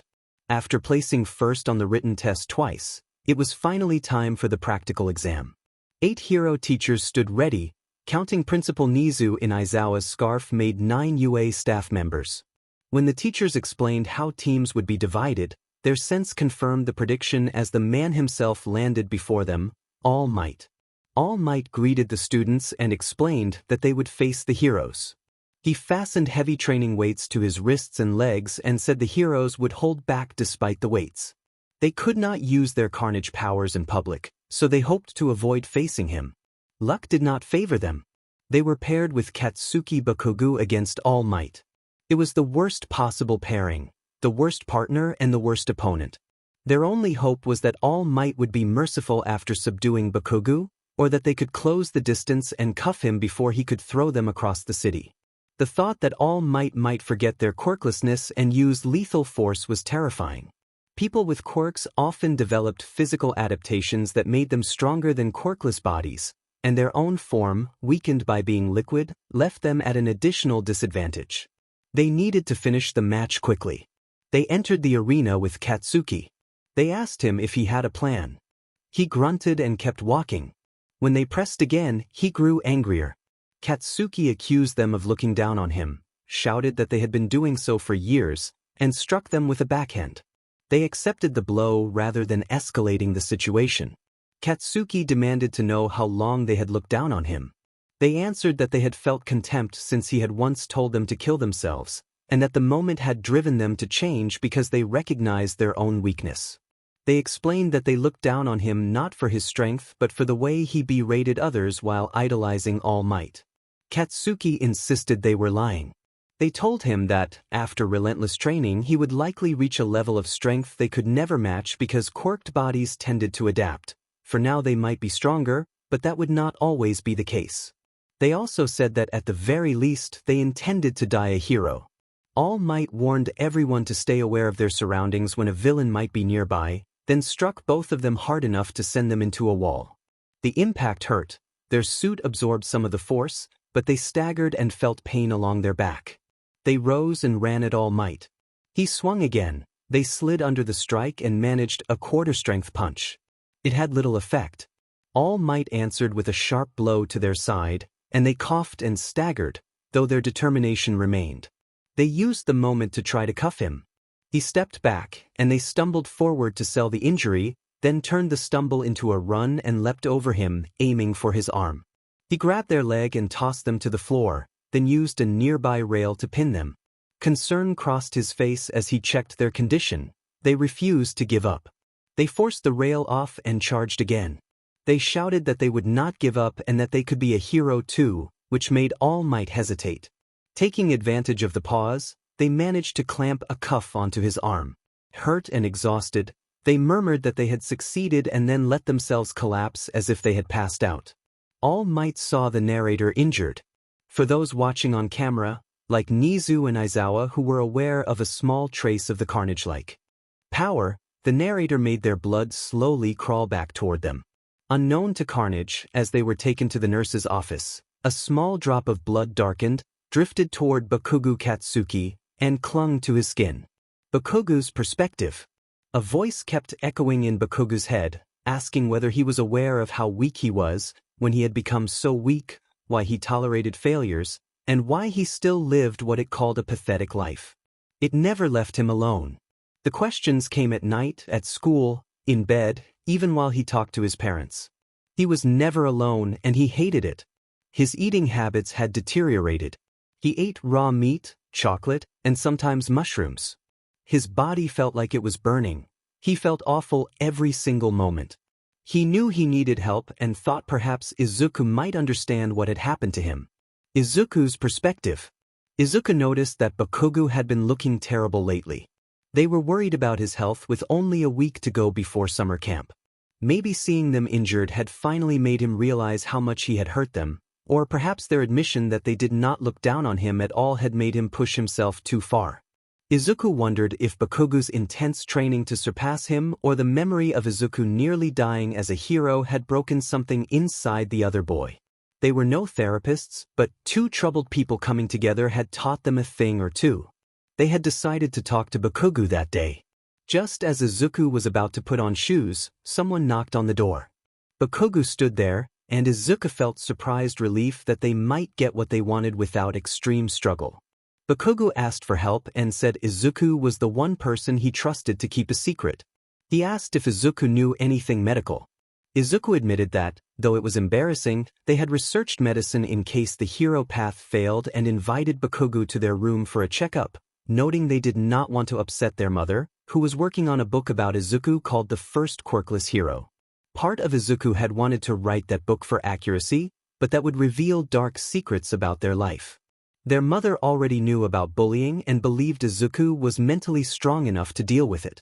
In truth, Izuku had been clinging to the dream of being a hero by a thread, relying on an idealized quirk to keep hope alive.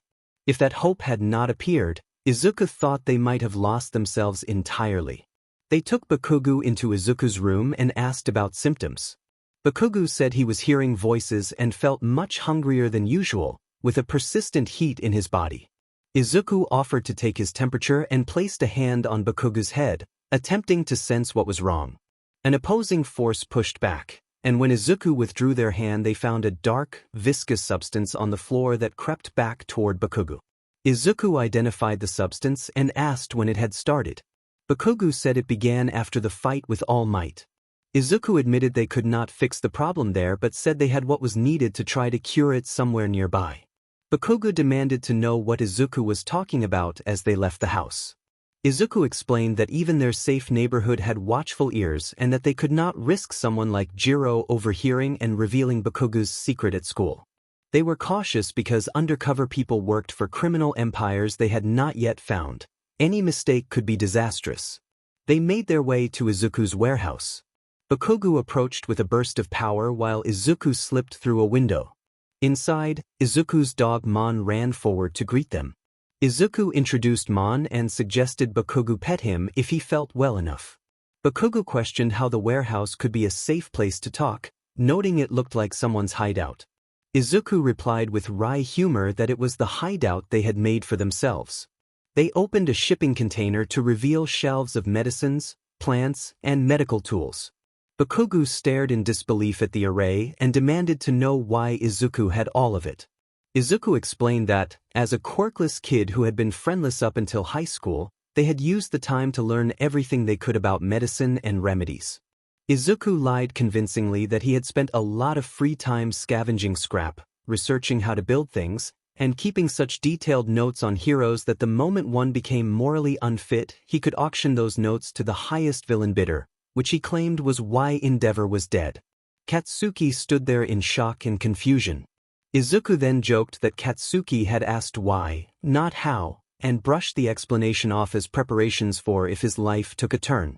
Izuku added that he would need a vial of blood. Katsuki hesitated, but whatever voice had been troubling him seemed to subside. His expression shifted to determination and he sat down on the examination table. Izuku performed a quick blood draw from the crook of Katsuki's right arm with a sterile syringe. The syringe drew up a thick, black fluid that moved inside it rather than red blood. Izuku confirmed that this matched his suspicion. Katsuki demanded an explanation, clearly wanting details. Izuku described an incident when he had jumped in front of a semi-truck to save his dog Mon. Immediately afterward, the symbiotic entity Carnage had healed him in an alley and suggested he could be a hero. Izuku explained that Carnage's presence had mixed with his blood, and that during a prior trial the black fluid had separated and now appeared to be attached to Katsuki. Katsuki asked how to get it out and off of him. Izuku led him to a glass chamber and explained that he kept such equipment for emergencies. Toga asked why Izuku had the vial. Izuku answered that it was for contingencies if what had happened to Katsuki happened to anyone else, or in case Izuku himself wanted to die while someone else did not. He called it useful. Katsuki entered the chamber. Izuku said this was the part where Katsuki would return to normal. He activated the machine. Loud tones filled the soundproof chamber as the device worked. The black substance swirled and briefly formed a dark, monstrous reflection of Katsuki, including a twisted likeness of his hair, before the shadow receded and Katsuki returned to his usual form. Izuku asked if Katsuki still heard voices. Katsuki answered quietly that he did not.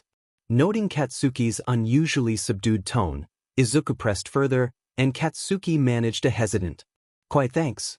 Izuku was stunned. In his life Bakugo had never thanked anyone. Katsuki barked a more arrogant order for Izuku to accept the thanks and then left, petting Mon on his way out. Mon seemed happy that Izuku was there. Toga asked what they should do with the symbiotic entity. Izuku admitted he was unsure. It was still, in some sense, a person, albeit uneducated. He noted that part of the reason Katsuki had reacted poorly was incompatibility, like a mismatched blood transfusion. Toga reminded him that Izuku's training and patience made him the best candidate to educate the symbiote, especially given its perfect memory. All it needed was a compatible host. Izuku agreed and said he thought he knew someone who might be compatible and could become another version of him, likely to build their own presence soon. He called an acquaintance and arranged a meeting at their training place the next day. Later, Izuku enjoyed going to the mall with friends. Neither of them had experienced shopping with companions before. In the past they had only gone with family, and they could still hear others whispering about their differences and quirks. Now, though, they could come without worry. They were more than they once had been, and they had friends willing to spend time with them. The group split up, and Izuku sat by a fountain with Mon. Suddenly, a four-fingered hand closed tightly around Izuku's throat. He realized with alarm that Tamura Shigaraki, formerly known as Tenko, was close enough to reach him. Shigaraki told Izuku he went by Tamura now and asked how Izuku knew his former name. Izuku explained that Mon still remembered Shigaraki and that he had learned about Shigaraki's past and family through Mon's memories. Izuku expressed sorrow for Hana and suggested that the rest of Shigaraki's family had suffered due to negligence, which still carried consequences. Shigaraki said he thought Izuku would make a fine addition to the league. Izuku declined, explaining that he had already made a different arrangement. To demonstrate some of his connection, Izuku allowed a brief, shifting shimmer of red and black to cross his neck and his eye to go blank for a moment before returning to normal. Izuku confirmed that the entity called itself Carnage and reminded Shigaraki that this was why he had refused to join the league during the USJ attack. He said they had no immediate plan to take Shigaraki down but wanted to know his goals. Izuku asked why Shigaraki hated All Might so much. Shigaraki replied that he hated All Might because All Might seemed to be the only thing holding a fragile society together. Shigaraki wanted the world to see how fragile their society truly was. Izuku acknowledged that society had deep cracks of corruption and observed that All Might functioned like duct tape over those cracks so long as All Might appeared flawless. It was harder for people to notice the flaws in other heroes, such as Endeavor. Izuku clarified that they did not necessarily want to kill All Might, but they saw him as part of the problem because his idealized image obscured the faults of others. Shigaraki listened and absorbed the response.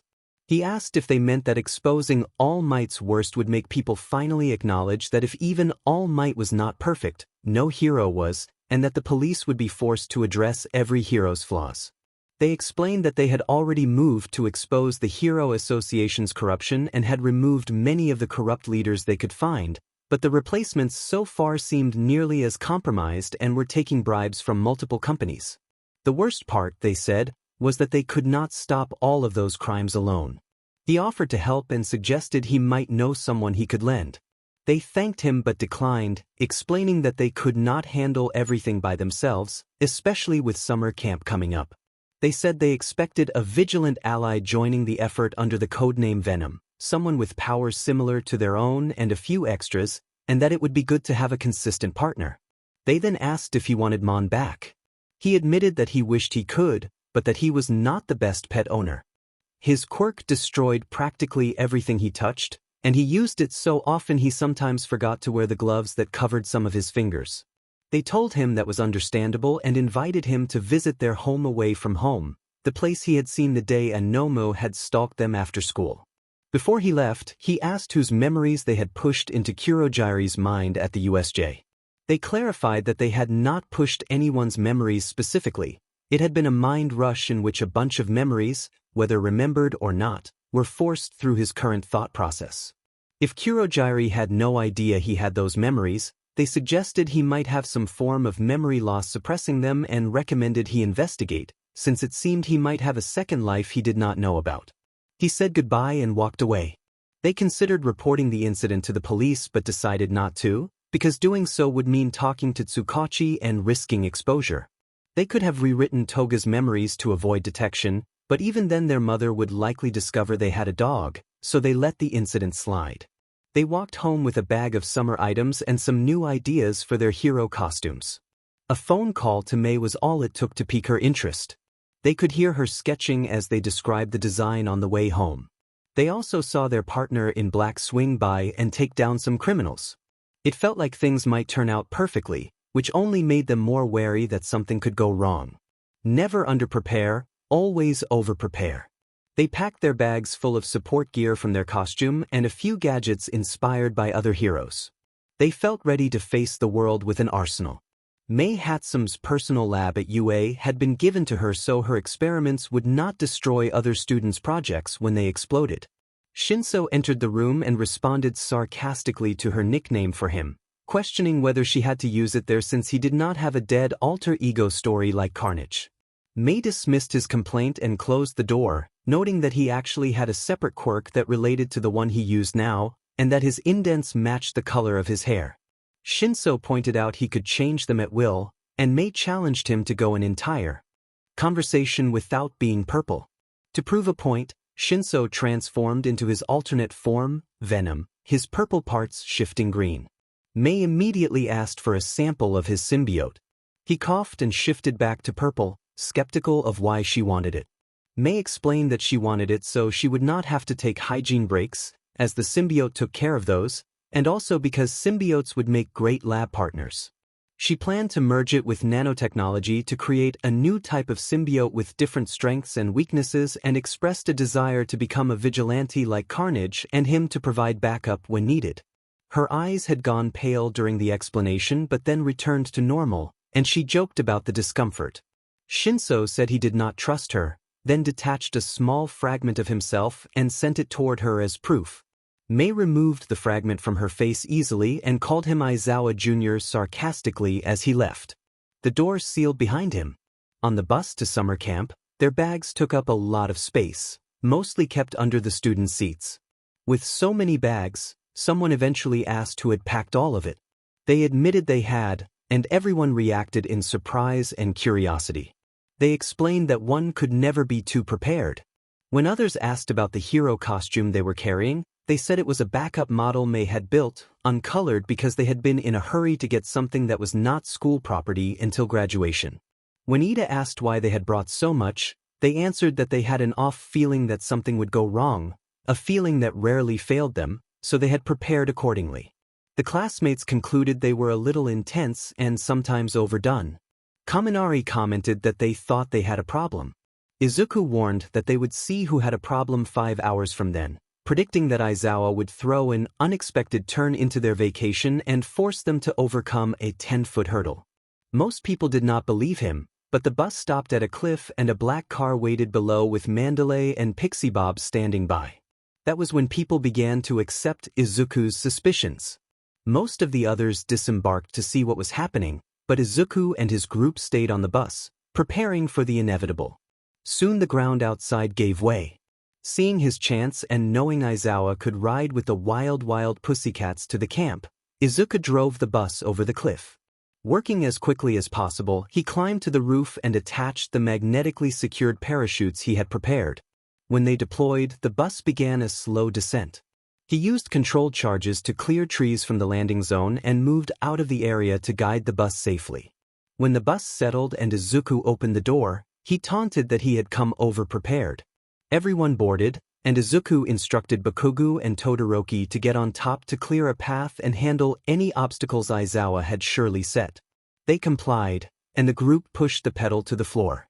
They soon discovered the obstacles were rock constructs created by Pixie Bob.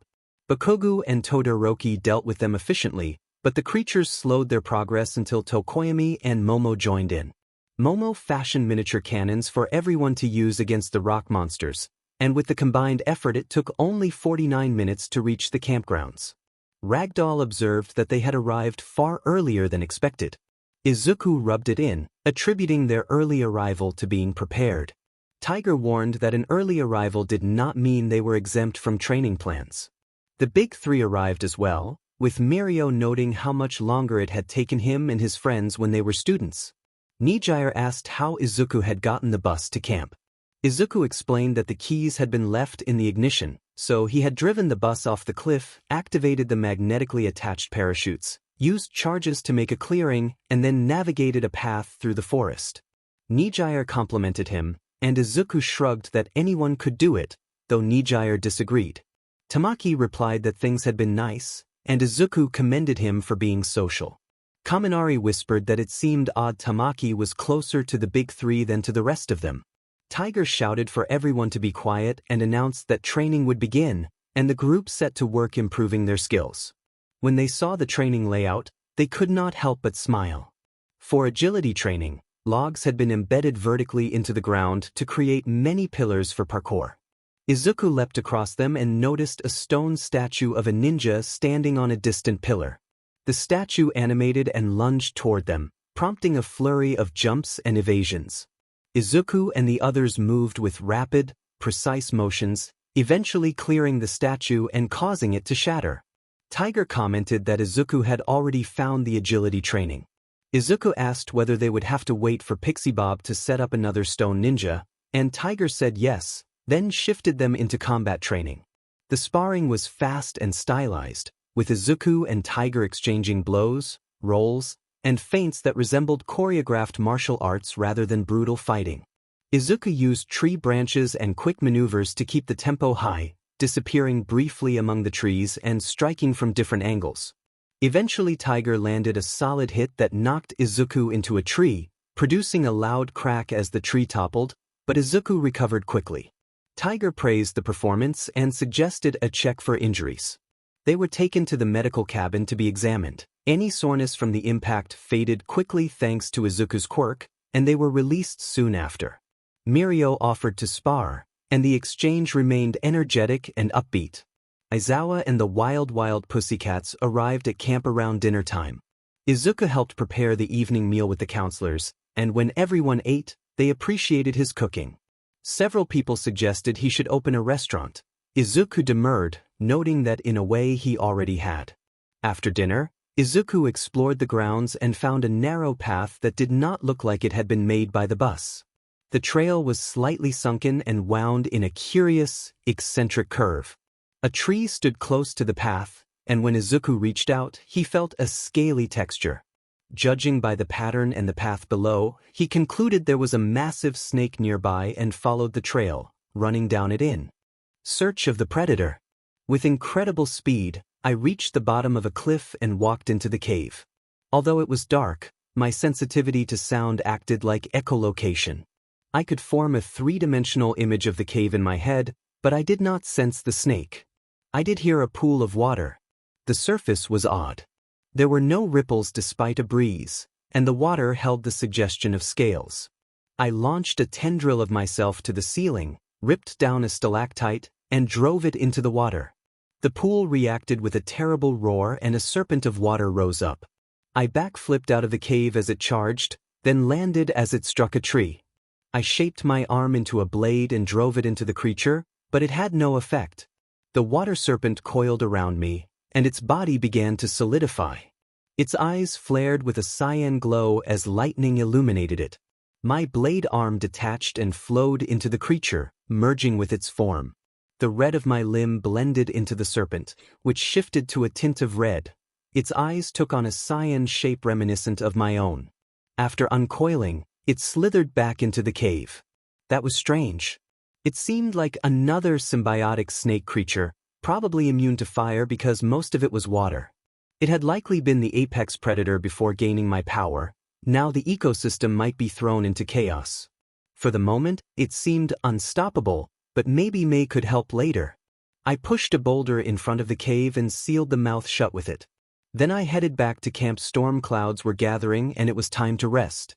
Meanwhile in the cave, the snake crawled up a hidden tunnel to the roof and came out at the top of the cliff. It rested beside some papers. On those pages were simple drawings of a little boy and a snake. The boy wore a red hat with 2 yellow horns. It had been a long day of training. As the sun sank, the instructors announced a test of courage after sundown. Once again at camp, my danger sense was singing. Those heightened perceptions felt like a faint second sight, a way to glimpse likely outcomes in a place. It was like examining a crime scene. Only certain details were clear. I could tell where someone might fall unconscious, whether they'd run or fight, and who would likely win without interference. The visions were vague and only extended a few days, but with the traps we'd laid, it seemed our summer training had been put to use. A few classmates went into the woods, and then my danger sense locked onto a clear current location. I turned and saw 2 figures, a lizard-like man with a resemblance to Stain, and a person named Magna. I recognized them from long hours of studying police records. We closed the distance in an instant, tackling the lizard man into a tree. I snatched the collection of massive swords bundled by belts and swung them like a makeshift bat, striking him before turning to engage Magna. She took the hit surprisingly well, but our attack drew other heroes into the fray. With Ragdoll and Tiger joining, the villains were quickly subdued. Expecting more threats, we pushed deeper into the forest, moving toward where each encounter was likely to take place. In a clearing we found Shoji, and nearby Tokoyami. Dark Shadow was bursting out of his body with overwhelming power. Dark Shadow attacked like a feral beast. Dark Shadow shouted that Midoriya had to get out of there. I ignored the warning and charged, dodging strikes while searching for a way to help Tokoyami control his own quirk. From the thick trees came the crunch of branches, and then the water serpent we had created slipped into view. It coiled around Dark Shadow and emitted a strange cyan glow from its eyes, using the moonlight to focus its effect and quickly weakening Dark Shadow to manageable levels. The snake then looked toward me and bowed in a SBMSSV gesture. Tokoyami and Shoji were bewildered, and I was too, but I decided to trust the moment. Midoriya urged everyone to keep moving. There were more villains to deal with, and whatever this thing was, it was willing to help. We sent the snake off to handle the source of a poisonous gas and continued through the forest. Soon we came upon Todoroki and Bakugo battling a tooth-themed villain. I slid down, grabbed a rock, and threw it with a touch of super strength. The rock struck the villain hard enough to incapacitate him and sent him to the ground. To be certain he stayed down, I delivered a decisive kick. We pressed on until my danger sense went cold. Something truly bad was nearby. I was ready to spring into action when a figure stepped into view. A man wearing a black mask and a long red coat walked forward, a knife in his hand. He told the group that he had finally found someone, claimed to remember the narrator, and implied he had killed the narrator before. I froze for a moment. Then he lunged forward and attempted to slash at me, saying that if it didn't matter now he could do it again. The knife grazed our cheek, but the attacker rushed toward Bakugu. We grabbed his foot, pulled him back, and sent him into a tree.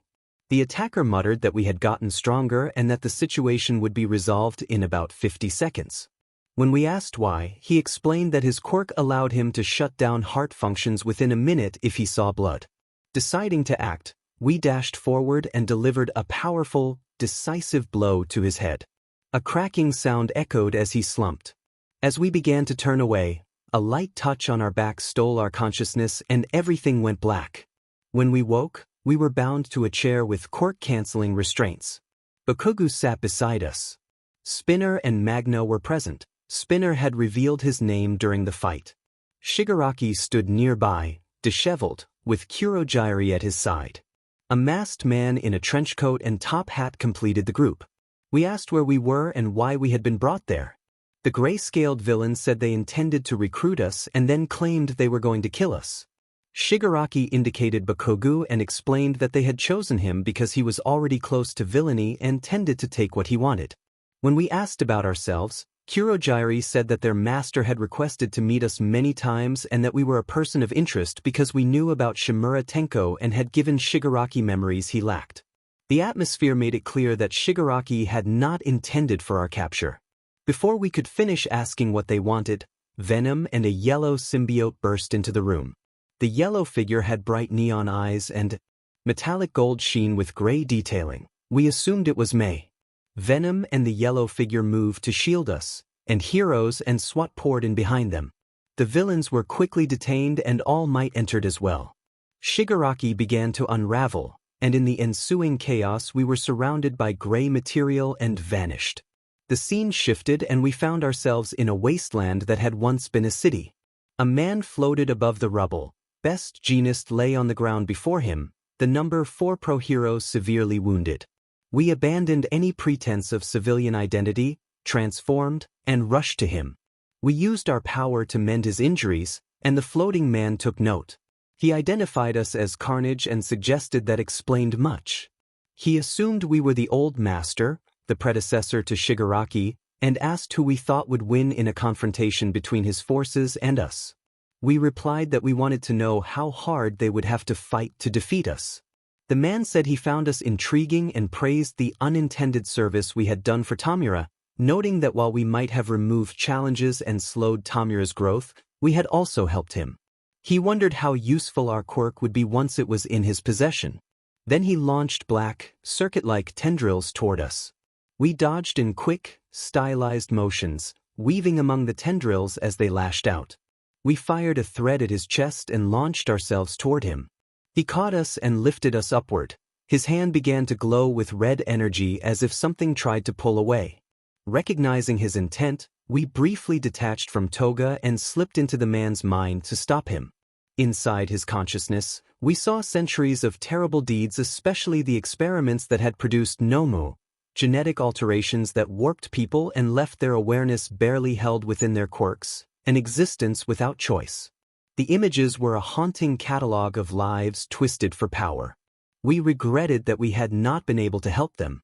Looking out at the ruined city around us, the wish that we could have saved them settled heavy and unresolved. 45 minutes later, 37 Yakuza goons were sent to try to reclaim the drags. One of them almost slipped past and grabbed them, but he made the mistake of trying to kill the narrator, which activated the narrator's danger sense and allowed the drags to be delivered safely to Sir Night-Eye. After that, they decided to visit the little girl who had asked if she could be a hero without a quirk. The truth was they did not fully believe what they had told her. They were unsure whether quirkless people could be heroes and stay safe at the same time. Being a hero meant putting one's life on the line to increase others' chances of survival, and being quirkless did not give the people they tried to save much of a chance. It was likely a quirkless person would barely slow a threat down. So they did what they had been considering a few days earlier. They broke into the house and entered the child's bedroom. Hero posters covered the walls, and a small doll, crudely painted probably by the child to resemble them, sat on the bed. They formed a temporary bond with her and accessed her quirk organ, manipulating it until she awakened a quirk of her own. They considered giving her a symbiote as well, but remembered those symbiotes needed to feed on brains to remain stable, and that giving her their power outright would draw dangerous attention and likely lead to corrupt people mass-producing an army of carnage. So they left and went home. Their mother no longer questioned why they were late. She trusted that they were not up to anything morally wrong and that they returned unharmed, and that was enough for her. She was already asleep, so they did not bother waking her. They went to their room and slept. Meanwhile, at the Yakuza base, a grunt approached Overhaul and reported that Carnage had stopped the deal and handed the products to Heroes, and that 37 members of the organization had died trying to recover the products. Overhaul replied in a calm but dangerous tone, ordering that all members be told Carnage was too dangerous to pursue at the moment and that if Carnage attacked, their main priority was to escape with the products.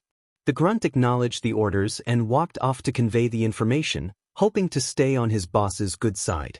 The next day, in Himoka Satoru's perspective, she woke up feeling very strange. She started to walk downstairs for breakfast but tripped. Before she hit the stairs, she reached for something and closed her eyes in fear, but she abruptly stopped falling. Shadows stretched from her hand up toward the ceiling, and she realized her own shadow was missing. She shouted to her parents that she had a quirk, which brought them running. Her parents looked up, smiled, ran up the stairs, and hugged her. Her mother said that this was wonderful and suggested they go to the doctor to find out what it was. She asked if she could have breakfast first, and her father replied that of course she could and that he had made her favorite as they went to the kitchen. The thought came and lingered. With these quirks, maybe it was possible. It seemed impossible, but regeneration and precise bodily control made the idea hover at the edge of plausibility. Best Jeanist could help with that, she decided. From a news helicopter, a reporter announced that Carnage had merged with the villain responsible for the destruction. All Might was standing by near the villain, and the reporter noted uncertainty about who was in control of the fight. Suddenly, a red and black goo resembling Carnage burst outward, engulfing the ruined city and sweeping over the heroes. The reporter reacted in fear as the camera panned down to the side of the giant orb. Heroes were pushed out of the mass, their clothes altered, some with shorter sleeves, some with tank tops, others missing outer layers like jackets or socks, though none were left exposed. Civilians began to emerge as the orb shrank. A reporter pointed and identified a teenager with blue, fiery hair as Shirakumo, noting that they had once done a story on him and that many believed him dead. More and more people once thought dead were pushed out of the orb until only one person remained. The puddle left all for one and returned to the girl. The mass transformed into Carnage and quickly incapacitated the villain, then shifted back into the girl, who now wore a red jacket. She raised her hands calmly, and within minutes Carnage was restrained and taken to Tartarus. Convincing others that Carnage should be held proved more difficult. Many heroes, villains, and civilians opposed the decision, but the authorities persisted. The girl reassured the crowd that they would handle the situation and urged people to check on their safety and relatives nearby, then slipped through the crowd and got into a vehicle. She asked what would happen next, then transformed into Izuku and stated their intent to go to Tartarus and behave. In the observation room, personnel watched in silence. The girl in the red jacket sat motionless in the center of the cell, the only movement the slow rise and fall of her chest. Observers debated the situation and how to refer to Carnage, while one cautioned against inflammatory language because human rights concerns were already a topic in the public conversation. They asked whether any other villains had shown suspicious behavior, and someone reported that most behaved like inmates on the first day, with Carnage standing out as an anomaly. A guard went down to the cell and knocked before opening the door, flanked by armed colleagues. The guard asked if the inmate needed anything, and the response revealed that the prison had underestimated Carnage. The white walls of the cell shifted to red and black, and patches on the symbiote-covered walls opened to reveal glossy white shapes like eyes. The red and black symbiote spread beyond the cell. In the observation room, screens cracked as tendrils of the symbiote broke through and disabled the equipment, then struck personnel and caused chaos. The alarms failed to respond to the unfolding destruction. Thin gaps in the prison infrastructure let the symbiote spread. Something small slipped into those gaps, widened them, and made the infiltration appear insignificant until it was not. A slender tendril had worked its way through a fissure, expanded, and allowed the symbiote to reach many places. Prisoners were seized by the symbiote's influence. Their minds were taken over and they were forced to act against the facility before being subdued. This pattern repeated across the complex, producing widespread chaos and countless incapacitated inmates. The invading force moved down the halls until it reached one particular cell and opened the door to find a woman with pink and purple hair. The group told her that the corrupt members of the commission were gone and asked her to come with them. She asked who they were. They identified themselves as Carnage, explaining that the girl form was Toga while the red and black symbiote form was Izuku. When she asked where they were going, they said somewhere safe, hopefully long enough for her to be proven innocent. They continued down the corridors and reached another cell where Shigaraki sat. They called to Shimura and reminded him that Mon would be disappointed if they returned without him. He followed, quiet and seemingly at a loss for words, perhaps wondering what he would do now that All for One was gone. They freed Kurogyri and Twice as well, and at Carnage's request the three used Kurogyri's teleportation ability. A swirl of purple smoke enveloped them, and they vanished. Outside Tartarus, in a news helicopter, the reporter explained that Tartarus had not issued any new statements about whether Carnage, a controversial unlicensed hero, would be released. The reporter noted that a crowd of protesters had gathered and planned to march across the bridge in an hour to protest the imprisonment.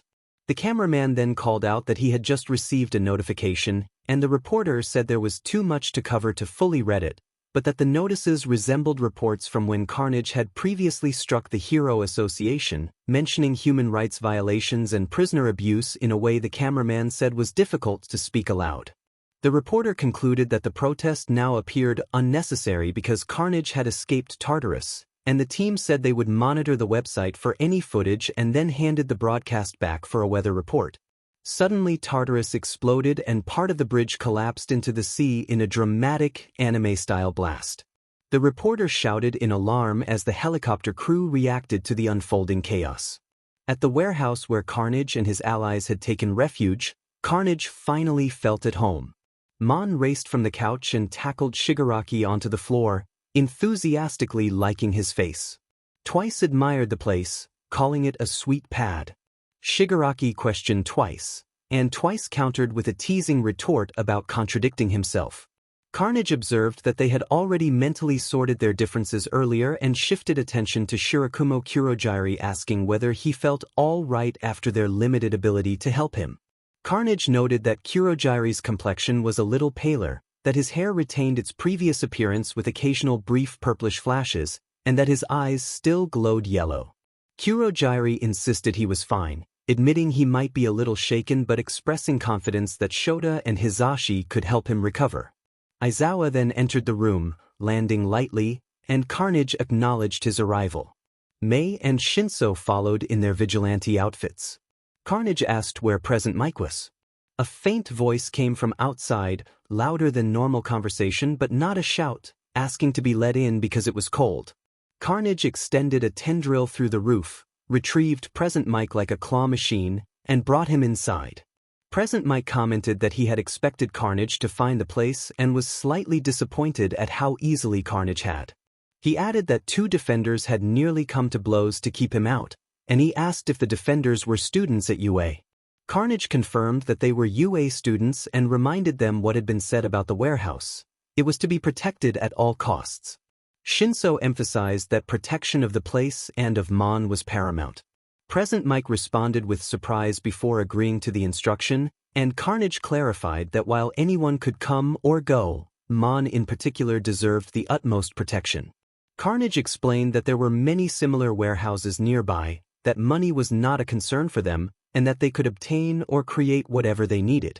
He added that although Mon was technically immortal, Mon still deserved safety and care. Carnage hugged Mon like a plush animal, and Mon responded with affectionate licks, prompting light laughter. Lady Nagant joined in petting Mon and commented that this moment felt nice. Carnage reflected that work involving lethal force, whether professional or personal, was always stressful, and that it was important to unwind and relax with Mon. Shigaraki nodded and petted Mon as the dog continued to lick his face. Present Mike suggested speaking with Shirakumo, and Carnage announced they would turn on the TV. Present Mike asked if they really wanted to watch the news, speculating that the broadcast would focus on the recent events at Tartarus. Carnage, with a hint of mischief, promised to show the others cartoons. The television promptly displayed a light-hearted program about pets dressing up as superheroes and dealing with minor, comedic run-ins with wannabe villains. Nagant found the concept of cartoons baffling yet enjoyable, and the group settled into a rare, quiet moment of levity and hoped that things might get better from here.